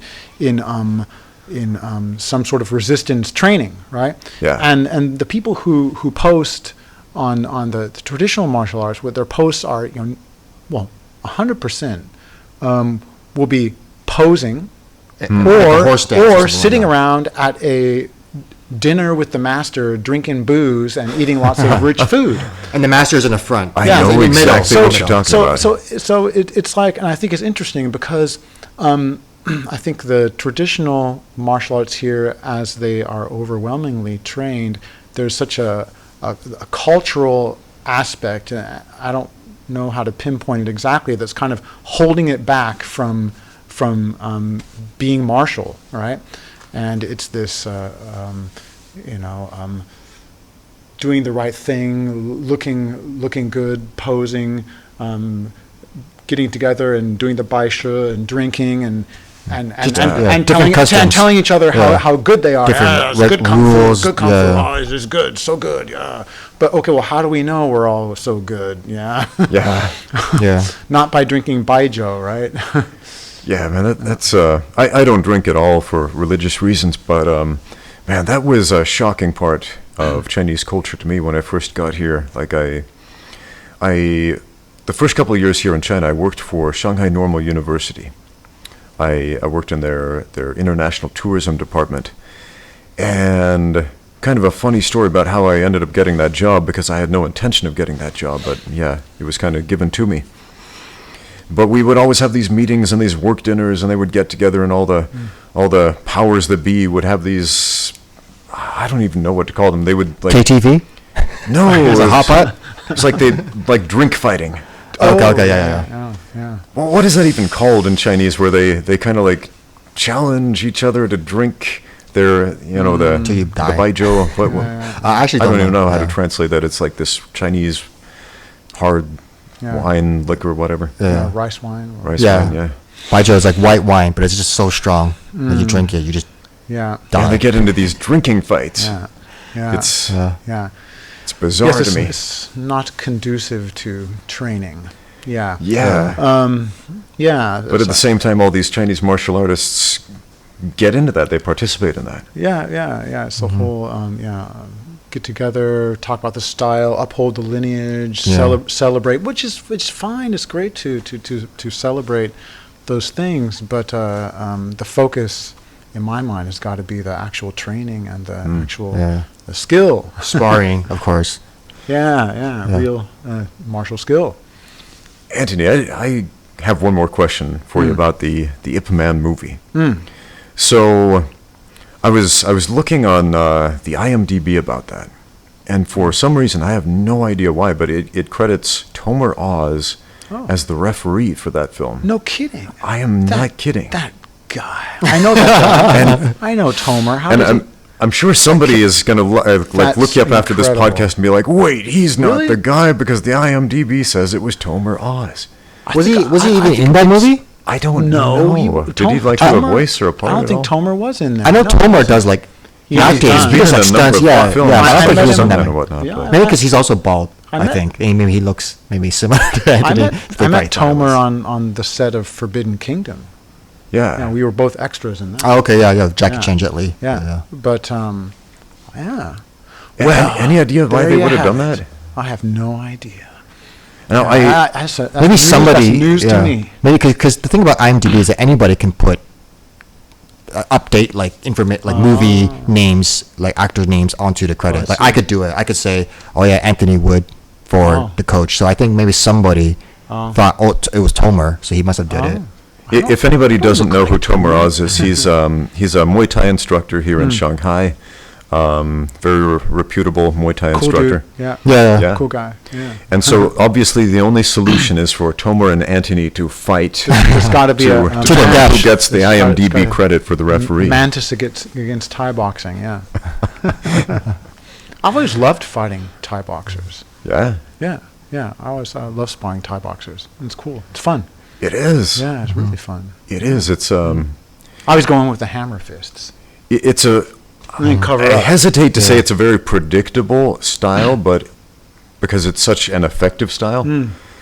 But I really do enjoy the predictability of sparring with Thai boxers. Or even like Sanda fighters too. Sure, I've heard like yeah, Sanda, yeah. yeah. Like so, there's a familiarity to it, is what I'm Yeah. trying to say. Although the Santa fighters got really Oh, yeah, strong yeah. throws. Can Oh, really yeah, be yeah, a- they got- that they can got be throws, yeah. an extra element. That Sure, can, yeah. Yeah. But even so, like if I spar with a Sanda fighter, or if I spar with a Muay Thai fighter, I'm like, okay, this is This is something I'm familiar with. He's not going to throw some crazy Hadouken punch at me that I've never seen before. True.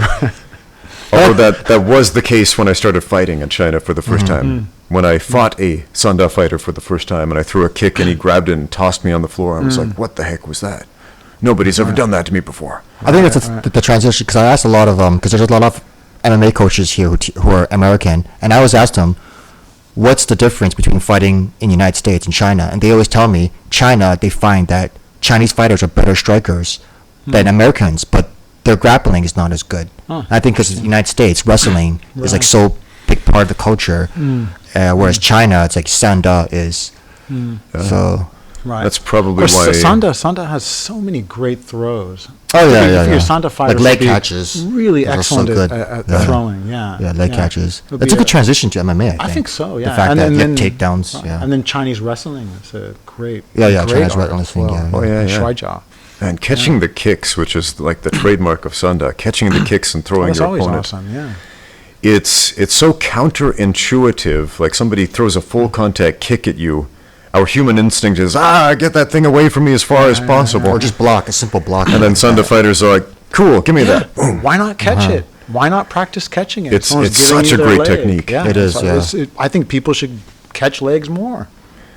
Absolutely, man, absolutely. grab that leg and just throw it in. I mean, Fully support that. That is the reason I ended up meeting this this Tai Chi master, because I made it a point to go with a friend of mine up to a Sanda camp in Jiangsu province to train with this former national champion up there, because I wanted to learn all those leg grabs and how to catch kicks and how to throw people and how to do all this stuff that these Chinese fighters were doing to me when I fought them in these MMA fights and kickboxing matches.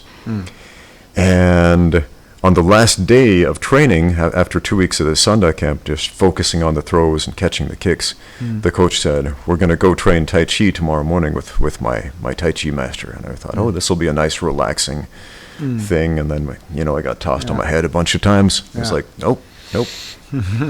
Exactly. But yeah, man. But sorry. You were gonna say? Did they dub your voiceover? Yeah, they did. You Ip know, Man? yeah. I was sad about that. Because I had those lines. I was really proud that I had lines in a movie. Yeah. And but I couldn't. What was that all about? I couldn't go to Hong Kong to do the studio sound. Oh. So that was done in Hong Kong. So That's why. And because of work, I couldn't go there. Maybe So- Tomer was the one who did Maybe the voice. that That's Maybe. why. Whoa. you, I Tomer? forgot what he sounded like. that Well, yeah, you? that could be him. Mystery almost solved.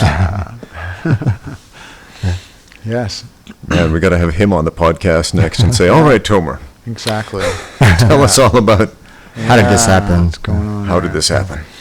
No, but I was gonna what I was gonna say before what you said about the voice was that I think because I know like UFC is trying hard to get into China, hence that the fight Yeah. with Zhang Weili and like because China's got a big market, right? The people, and I know Dana White, he wants that cash, right? And it's not just UFC; it's like all kinds of businesses, industries, like movies, course. for example. They Yeah. always try to cater to Chinese people. They always Oh, have yeah. a Chinese actress in it for like 5 seconds. And they were absolutely peeing their pants when Zhang Weili won that fight, Yeah. because they knew that's going to be the foot in the door into the Chinese market. Yeah. Yeah. But then there's all this like debate, as I said before we started this podcast, there's conspiracy theory that they rigged the fight. They wanted her to win. So Yeah. I I mean, mean, it was in their best interest for her to win. It Yeah, absolutely yeah. was. And it is in their best interest for her to keep winning, which reminds me, her next fight is set up with, what's her name? Michelle Yoder, I think it is. okay, in Vegas, right? It's not in China. Who is on a losing streak in the UFC, by the way. Like Okay. 3-fight losing streak. Which is mind-boggling to me. She's a fine fighter in her own right, but to give her a title shot after a 3-fight losing streak is mind-boggling to me. Right. Unless you consider what Unless- Jordan is saying right here. Right. But then, like if Are it they is stacking the deck yeah, in a like- certain fighter's favor? like if it was rigged, the other fighter, what was her name? The one who lost the title to Zhang Weili. Have we forgotten her already? Her name. But anyways, whoever she is, Never- I wonder how they convinced her. Did they like give her like pay her under the table? Like, okay, we'll give you $50 million to lose the belt. Because I if don't you know, read, man. if you read the All comments, speculation. yeah, people say it is within the realm of possibility. yeah, because people in the comments or like when I talk to my friends, they always say, well, a belt's more important than money. But then other people will say, well, no, if Dana White pays you this much, I'm pretty sure you're willing to give it up, but because you can always win it again. Right? Yeah. You can always get it No, back. I hope that's not true, but at I the hope it's same not time, true, I've seen yeah. so much corruption in combat sports that there is room for doubt in my mind. Sure, yeah. So, Well- I mean, there was a fight. Do you remember the fight between George St. Pierre and Dan Hardy? I've heard of it. I've never seen it. This was the first UFC event in England. This is where he did his And- kip up, right? From the ground. No. That was Oh, wait, no, George wait. St. Pierre Yeah, versus versus Mayhem Mayhem, Miller. that's it, right? Sorry, okay. But George St. Pierre versus Dan Hardy, they gave Dan Hardy a title shot, which confused me because there were all these other guys in the running who probably should have had that shot before him. But this fight was in England. They were trying to sell the UFC to an English audience. They were trying to get England to buy pay-per-views. And so what better way to do that than to give one of their own a title shot? And so I'm watching this fight, and I've had so many arguments with people about this because it looked like George St. Pierre was carrying his opponent.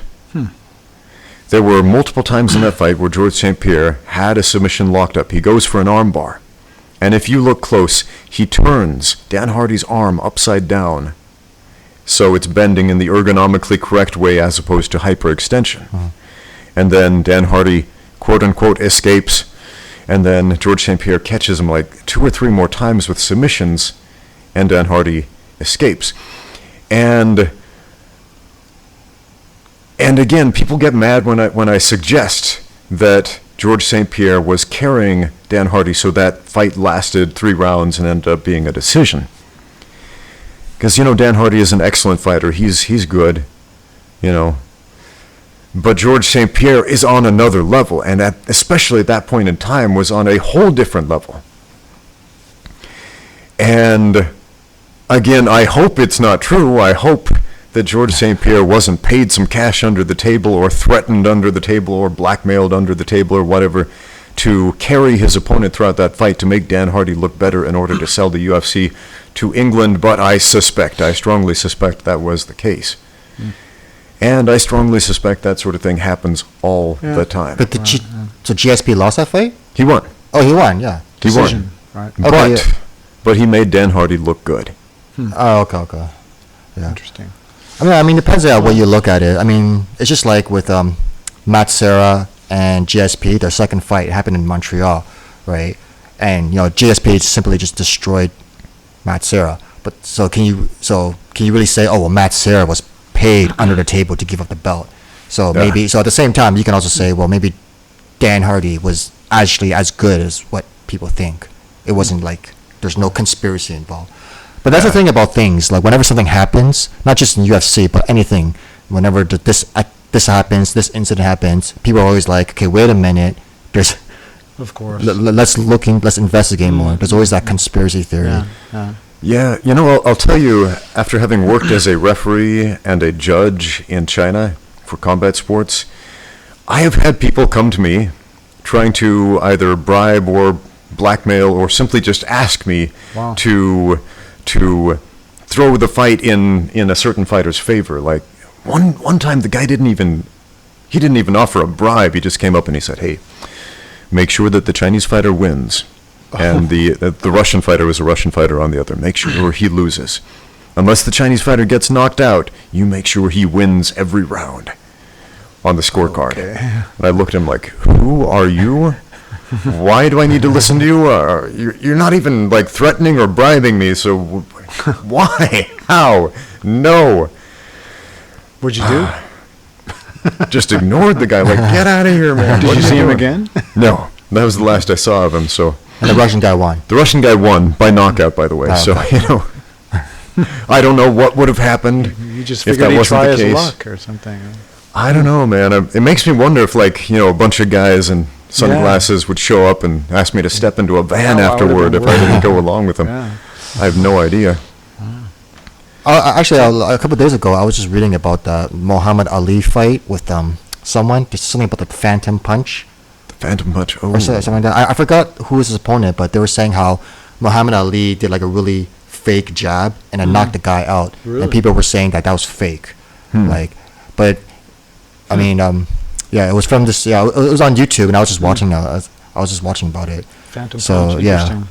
Could just be the So- film quality. Yeah, it could be that, or I mean, it was People- filmed at 26 frames per second, not Uh-huh. like 60 frames per second like modern yeah. modern sports. The people have been knocked out by light punches before. You know, Yeah, you yeah. see it. You know, just I know just the Anderson Silva right, did that the with right Forrest angle, Griffin. the right. like he just went. Yeah, This just just very went really loose. like that, and it knocked him out. Oh, yeah. Yeah, because It can happen. when you're tired, your motivation. And is Forrest down. moved right into that punch as well. Yeah. So And so that amplified the power of it. So, He didn't yeah. have to throw hard and heavy. Right. So yeah, but that's the thing. Like, again, as I said, you always have people saying, raising questions. Like, okay, wait a minute, let's. So I've got a question for both of you. Oh, yeah. So we were talking about like fights that are spectacular, but you still lose. There are a bunch of people out there on the internet right now discussing the idea of rating fights, as opposed to just having a win-loss record. For example, I mentioned what's her name, Yoder, Oh. who's set to fight Zhang Wei Li, is on a losing streak, and if that's all we see without seeing the fights. Hold on, just 1 second. Oh, okay. Oh, it's probably the low battery, right? Oh, low battery. That's okay. There we go. And I'm back. So if that's all we see, you know, the win-loss record, we're going to think, oh man, this girl sucks. And I don't know, because I haven't gone back and watched her fights. And so maybe she's a world beater who just had a string of bad luck. I have no idea. But what they're talking about is rating individual fights on a scale of 1 to 4. So if the fight was amazing and the fighters gave an amazing performance, they'll get a 4 for that fight, even if it's a loss. And if they suck, yeah, they'll get a 1. And if it's somewhere in the middle, either a 2 or a 3. Interesting. That's Yeah. an interesting idea. Yeah. Isn't it, though? Yeah. Off the top of my head, gut, I would say that might be problematic. It might be. You know, 'Cause then you- would that force fighters to concentrate more on the spectacle of the fight rather than just getting the job done and winning? Yeah. And don't they bring 100% every time they step into the ring? Wouldn't they? That's true. So I'm assuming that they're going to get like some kind of bonus if it's like rated 4 or something like that. Maybe. That's a good point. Like if you look at Michael Bisping's last fight here in Shanghai, he fought Gelstrom. Kevin Gastelum, however you say his last name. And he got knocked out early on because you know he just came off of a war with George St. Pierre just a couple weeks previously. Right. And if that was the case, he would have got a 1 for that, and then people would think, oh, he sucks. Right. Boo to Michael Bisping. But you know there were all these extenuating circumstances surrounding course. that. So if you were going to rate it, you'd have to take other things into account to be fair. And how would you do that? Right. Indeed. What would, for example, we'll look at Mayweather. You know, he's a great fighter, Yeah. but his fights, were they really exciting? I don't That's- know. that's a good You know, point, how yeah. would he have been rated? But he used his, you know, defensive mastery to win, and it's not really exciting, but effective. Yeah. Yeah. One thing I really hate is MMA math, or math spelled MMATH, where you look at a win-loss record and by that try to determine, you know, who's going to win, who's going to lose, try to determine the odds, try to determine if this guy is any good because of these numbers and that numbers. And again, there are just so many more variables than that. And so, yeah, like you're saying, if we rate the fights from 1 to 4, yeah, MMA math is just going to get a little bit more complicated, I think, Right. but not necessarily Yeah. any more accurate. Yeah. I don't know how. I mean, those are just guesses. Like whenever he does MMA math, like just because this fighter has this much over the other one doesn't mean that they're more likely going to Right. win, right? Because Oh, sure. a fight can go. I mean, either way. I mean, so many times where you think this person's going to win, but then this happens. So yeah. I don't know. Oh, yeah. I don't know how you guys feel about that, but I'm not really into that at all. Any sort of Yeah, fighting yeah. math or predictions. I just want to see the techniques. I just wanna see the fight. wanna Just see go the in there, fight. I want to fight. see people trying to do their game plan using the techniques that I know or want to know, or Yeah. I look at it with martial arts eyes, and I want to just see the martial art. I don't care about their record. I don't care about. I was actually talking to someone about this. They said that like UFC is starting to become a little bit too much like WWE because of all the trash talking, all that post conference, and you know because Well, I mean, like Nate Diaz and Conor McGregor, for example. You remember that fight, their first fight, they were just trash talking. Yeah. But I remember I was talking to so many people, and they were saying things like, "Oh, they're actually good friends. They're just pretending to hate each other for ratings." Right. And I was just like, well, I mean, okay, I mean that could be true or not, right? So, but because usually for UFC, I just want to see the fight. But of course, that's why like McGregor, for example, that's why like he's paid so much. He's so entertaining, even after all that incidents he did, like punching the guy in the bar, the bus incident. He hasn't gotten fired or anything, simply because he's worth so much to the UFC. Yeah, well, look at the way that the WWE became the WWE. How catch wrestling turned into pro wrestling, because that's what it was originally. It was catch as catch can wrestling. Yeah. And it was exciting to a small number of people and boring to everybody else. Yeah. And so, people would work matches to make it more exciting. But in the 1930s, this fascinating invention called television came about. And there was a certain wrestler named George Wagner who saw television and he thought, hey, something is different about wrestling as opposed to the other things on TV, because all they showed was the news on television and a couple of sports, boxing, baseball, Advertisements. football. I don't even know if they had ads back then. But the original TV, it was a little box, like just a few inches wide. It was grainy, and you couldn't see much. You guys got to hit the top of it. Except for one thing, wrestling.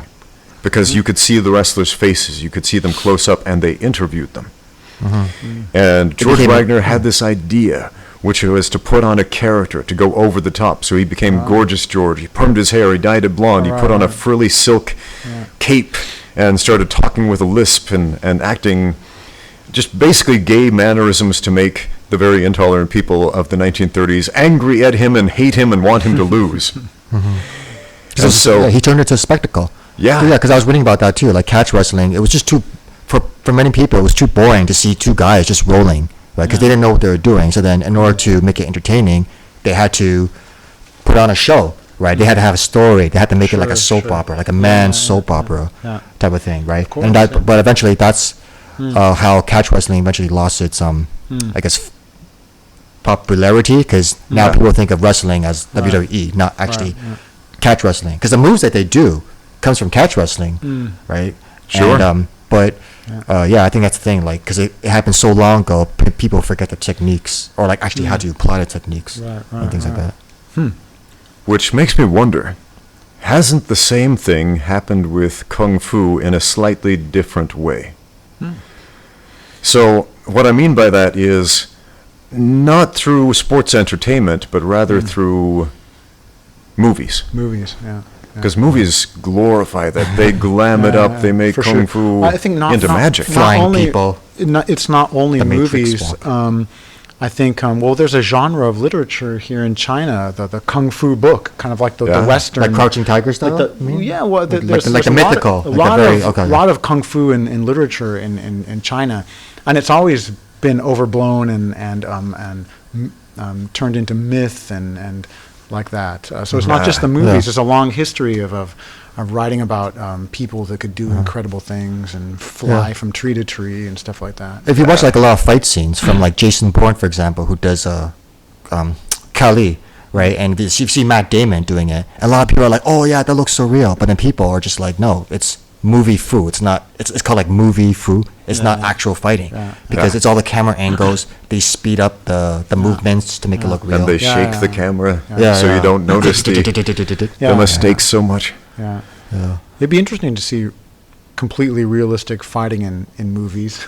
Like Jason Bourne or James Bond. But the effect might be, it would just be too brutal. People would... Either is it like Steven Seagal style? Too boring. Too much in some cases and too little in others. Probably, Because Steven Seagal, I find like his movies, like techniques are really good. But people told me, oh, well, it's actually quite boring to watch whenever he just does this, does a one move. But if you watch Jackie Chan movies or Jet Li, he punches them, he grabs something, he hits them.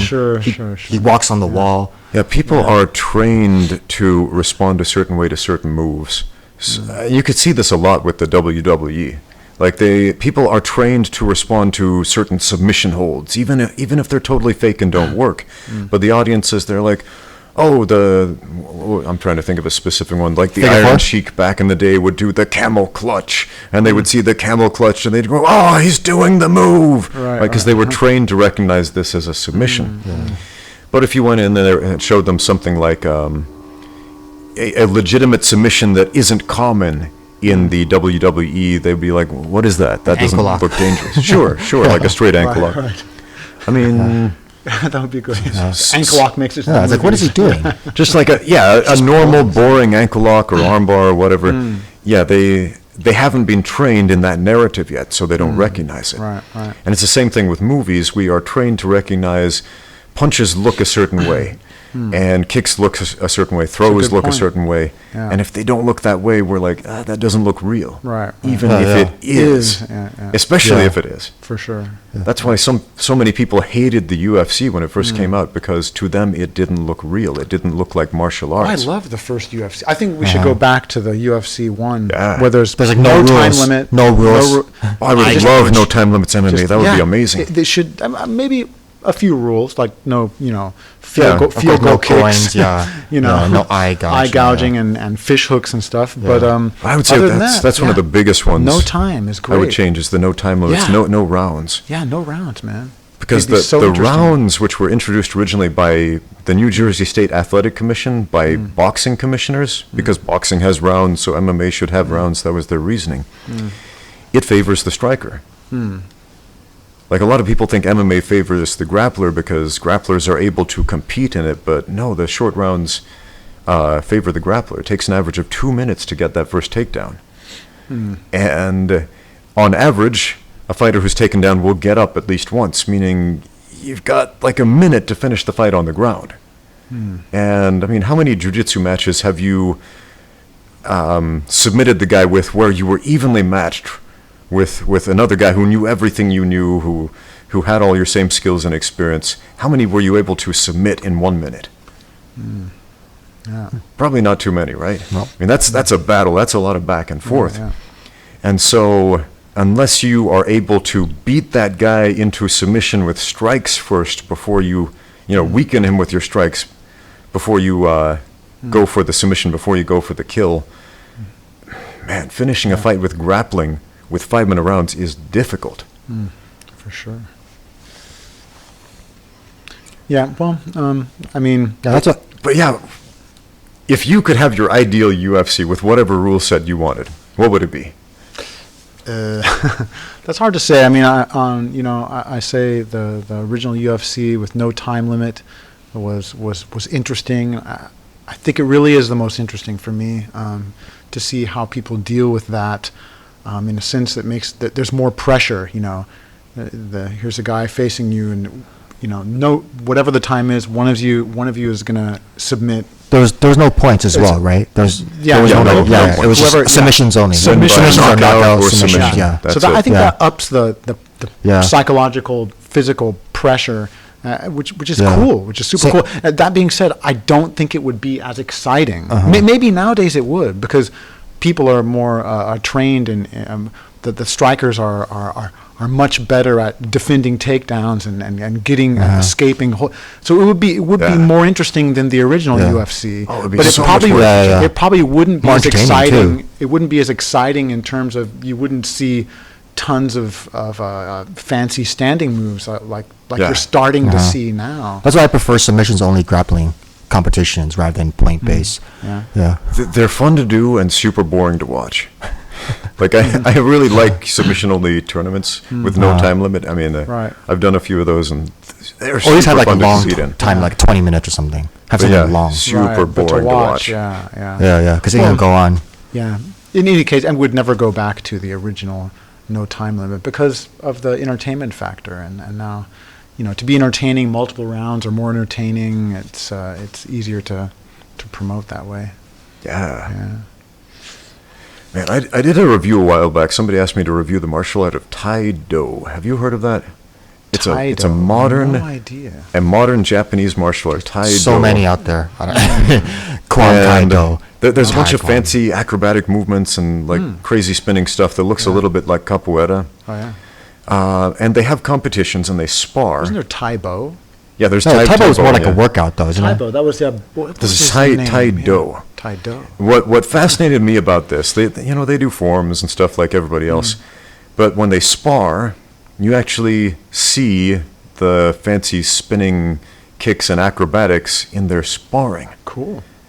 And that puzzled me at first. And I talked to some guy who was a representative of Tai-Do or something like that, and he said, "Oh, well, it's because you get more points if you use this technique or that technique or whatever." I said, "Oh, okay, that makes sense." What kind of kicks? Was it just like 360 hook kicks, or was it more like a jumping?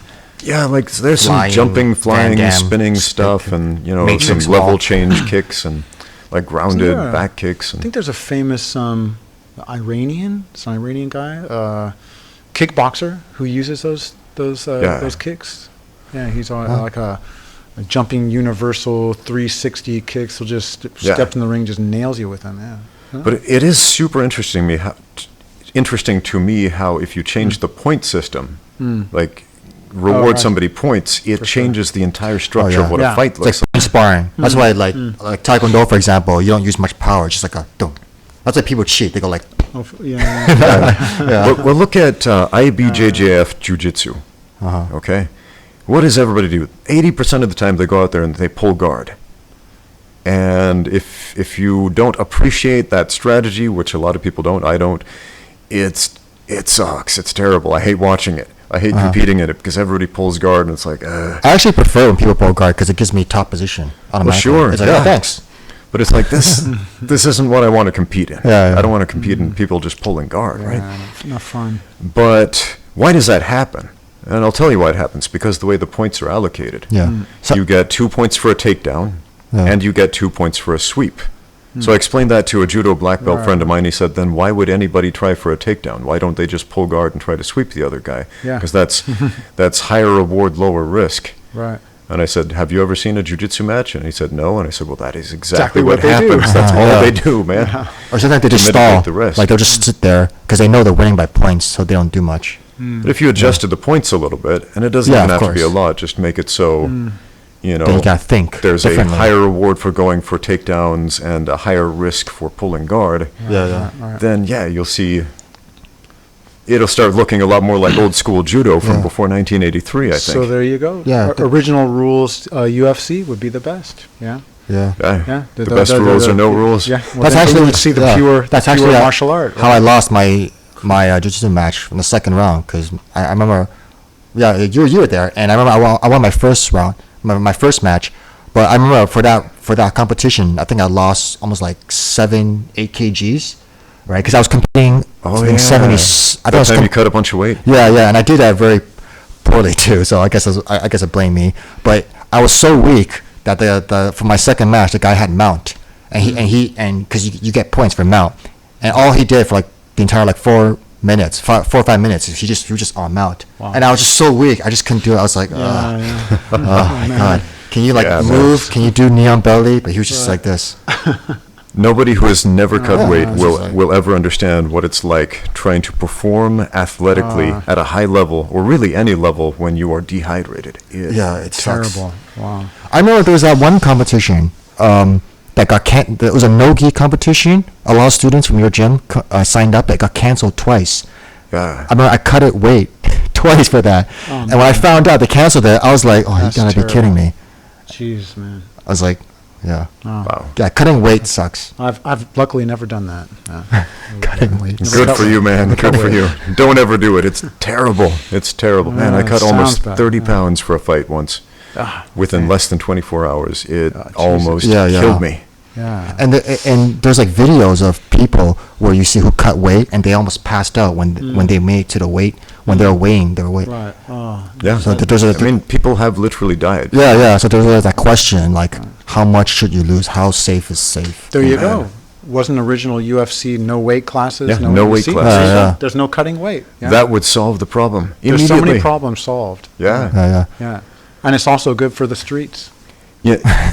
Now, these rules, for whatever reason, because of the athletic commissions in the United States, we couldn't get that going on in the U.S., but I've always thought, why can't we do that in China? Why can't we have, original UFC rules, or no rules, if you will, in China? Yeah. Maybe we could start one. Yeah. You could start. Let's do it, man. I don't Let's know. do it.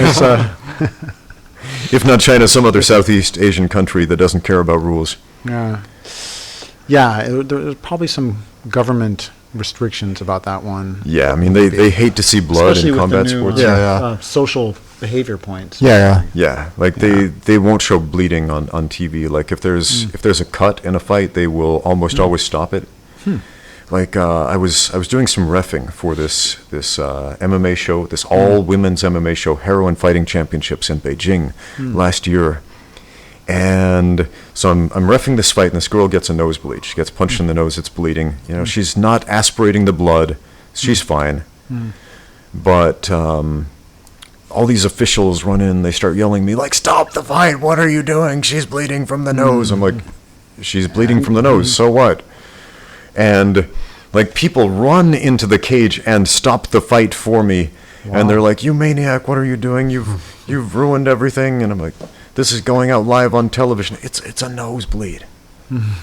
Strange. Like, nothing serious. Wow. But yeah, that's how serious they are about blood on television. So if there's a cut, they'll almost always stop it. Interesting. Yeah. It's like a small paper cut. Oh no, that's it. You gotta stop it. Yeah. No, Maybe it's too, just too like- violent. It's too violent. Whoops. Here I go Yeah. pulling my cord out again. Oh yeah. Maybe they can just like digitalize it out. Yeah. You know, like on That's why I always like racy scenes and catch movies. wrestling tournaments, because usually it's like no rules. Like, you could do any kind of submission. I mean, besides hooking, eye gouging. So, yeah. Maybe. Yeah. So yeah, that's why I always say catch wrestling should be more popular. So like, It see, I is can only definitely think of like cool. one catch wrestling gym, which is in Singapore, Cap Up really? Academy. Yeah, I've It's- been there. Yeah. It's Just a like- great martial art. I mean, it's a beautiful and brutal style, but I think probably because of that, it's not so popular. I mean, I've heard the theory that, you know, if catch wrestling was featured in UFC 1 instead of jiu-jitsu, everybody would be doing catch wrestling. But like we said before, you have to be an athlete to be a wrestler. You Yeah. don't necessarily have to be a great athlete to be a jiu-jitsu fighter. Yeah. So I think that's the thing. Being a good athlete is hard. Yeah. Not everybody can do it. Yeah. Exactly. But Yeah. being good at jiu-jitsu, I'm not going to say everybody can do it, but a lot of people can do that. A lot more people. That's why I like. Can Yeah, do that's that. why I always like catch wrestling, because there's always that rules. Like when I went to Singapore, there's a gym called Kapap Academy, right? And basically, the teacher there was teaching me all kinds of new submissions, and I was just like, well, in jiu-jitsu that'd be illegal. And because I always said, like, it's good to know these things so you're at least aware of it. So somebody does like I'm not sure if I showed you, but there's a certain ankle lock from the open close guard, right? And like it's good to be aware of these things. So that's why I always get kind of annoyed when I go to jiu-jitsu school and they always say, oh, don't do heel hooks because they're too dangerous. I'm always like, well, it's important to learn it because you're at least aware of it. Yeah. I mean, you don't have to crank it. Don't be like, Yeah. I'm sorry. Just be like, Sure, hey, look, man. don't put your foot there because I got this. Okay. What's too dangerous is what you don't understand. If you don't understand it, it's too dangerous. Takedowns are too dangerous if you don't understand takedowns. Heel hooks are Yeah. too dangerous if you don't understand heel hooks. Getting punched is too dangerous if you don't understand pugilism. And I think takedown is very important because there's all these cases of people getting injured, like Andrew, for example, where he braced with his arm, Oh yeah. and that's how he. Oh, yeah. Yeah, it was like Andrew, he's going to be on the podcast next. He's a stand-up comedian and martial arts enthusiast. He had one of the most gnarly arm breaks in a grappling tournament. it's like a judo throw. It was supposed to be, just like a friendly grappling tournament between two gyms, and snap, his arm bends in backwards. I saw it too. It's just like. He's a warrior, though, man. He's a warrior. Right. Poor guy. Yeah. He's right back in the gym again. It's just a natural habit. When you fall, you automatically put your arm down, but that's not the way to do it. You gotta like land flat, brace fall, break fall. Sorry, tuck your chin in. Wow. All right. So, Antony, are you still teaching praying mantis kung fu? I am occasionally here at the school. That we have a co-curricular activity program, and I teach martial arts for that. But since I started working here, I haven't taught any groups of adults. I teach the kids here at school. Yeah. So I still teach. All right, I cool, still man. Disseminate my lineage. Awesome. I think we are reaching the Are we point reaching the point? of the end. Hold on Uh-oh. just 1 second. How many- So before we before we dismiss, Antony, is there anyone you want to give a shout out to, including yourself? Any way people can reach you on social media or whatever you want to pimp yourself out? Social media, yeah. I still have a site, a Facebook page, Mantis Boxing Shanghai. Yeah. Mantis Boxing That's- Shanghai. That's still up there with, Okay. with pictures of Jourdan when he was there. Really? Yeah. There's a picture of me on there. Yeah, I didn't know that. Pictures and videos. Oh, okay. Videos Wait, too. while you're doing this, keep going. I'll Yeah. be right back. So yeah, Mantis Boxing Shanghai on Facebook.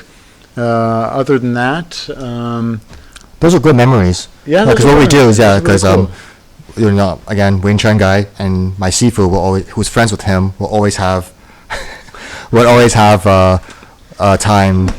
Like almost like it was a Tuesday nights. We would have like sparring sessions. Yeah. So it'd be Wing Chun versus praying mantis. Right. And sometimes he would get like he'll bring MMA guys in it too. right. So So we get together and spar and then have fun times. Yeah, test the techniques out.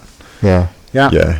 So- And as promised, before we finish, we can't have a Jourdan Chow video without a Jourdan Chow stabbing. Self-defense. Okay.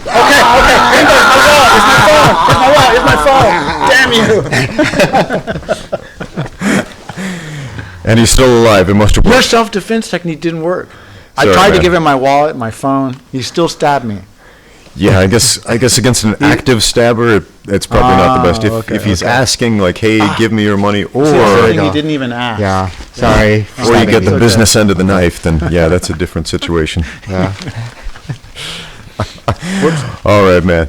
Antony, thank you so much for being here today, and Jourdan Chow, Thanks for having me, Ramsey. co-hosting Thanks, here. guys. Yeah.